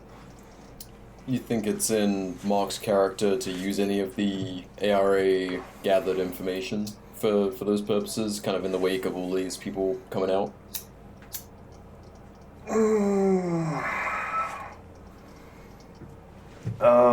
You know, it is outstanding to hope for the best, but, you know, everyone should be expecting the worst. So, you know, if you expect the worst and you get something better than that, it's not as detrimental, but I could definitely see the potential for it to being used for sure. I mean, everything does have the potential always, especially with, you know, if you take into consideration some of the comments and things like that, and you know, Mark is at a point that he's basically lost everything, and someone that has nothing else really to lose, that's, you know, it's a sad thought. And personally, I don't even want to think or have to consider, like, you know, if I had just lost everything, what I would do.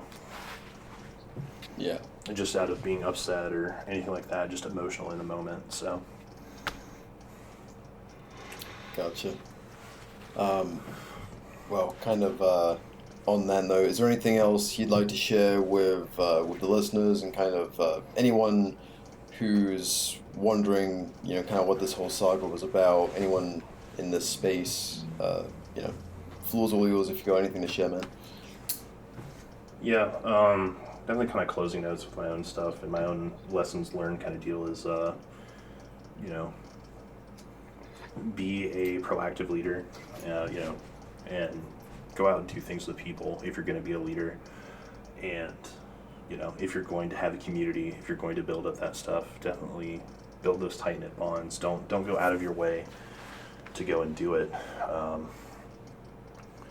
And the things that you're doing, if you're doing it for good,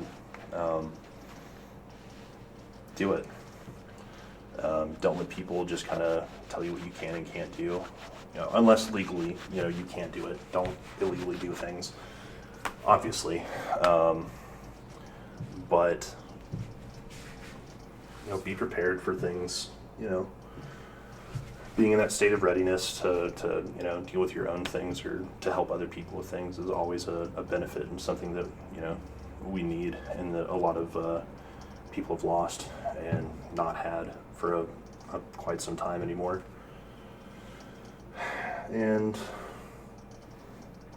I don't know, that's not too much for that. Stay truthful. Don't fucking lie. God, that's an easy way to just get wrapped up into terrible things. Yeah, it is not a place to build any kind of foundation on, whether it's trying to impress a girl or trying to create a whole organization or company. Like, you start with a lie, you fucked yourself. You start with a lie, and, you know, that's just you building on a, you know, a foundation that's just going to fall from the start. Yeah. Yeah. Well, appreciate your time, man, and really appreciate the insight you've given myself and everyone who's kind of wondering what happened here. But from this, as long as we keep it in mind and don't repeat history, we can only do better. So really appreciate your time and appreciate you sharing.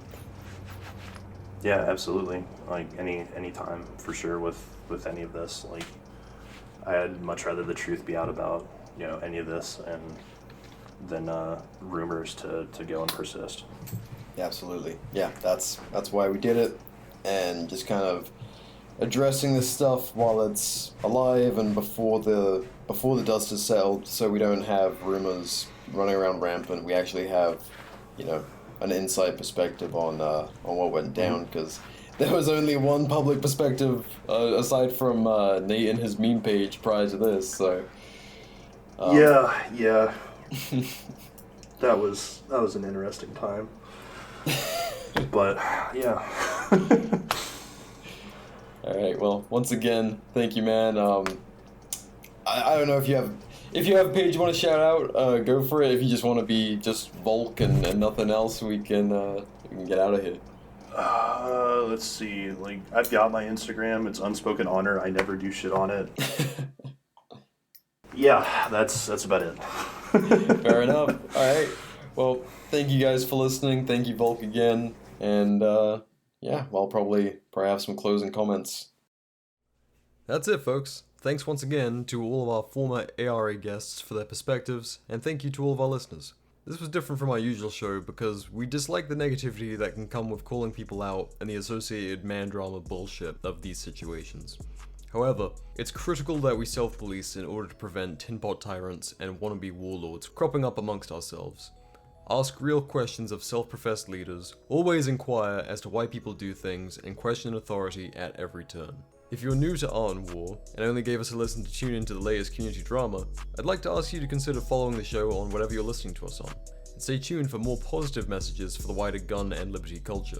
We strive to be the platform to allow shooters and true freedom enjoyers to reach like-minded people, and separate the bullshitters from the passionate builders with something to offer. I'll leave you with that. Next week we'll be back to our regular show with Nathan sitting down in person with Gorilla Medic. Thanks for listening, people. Okay, bye.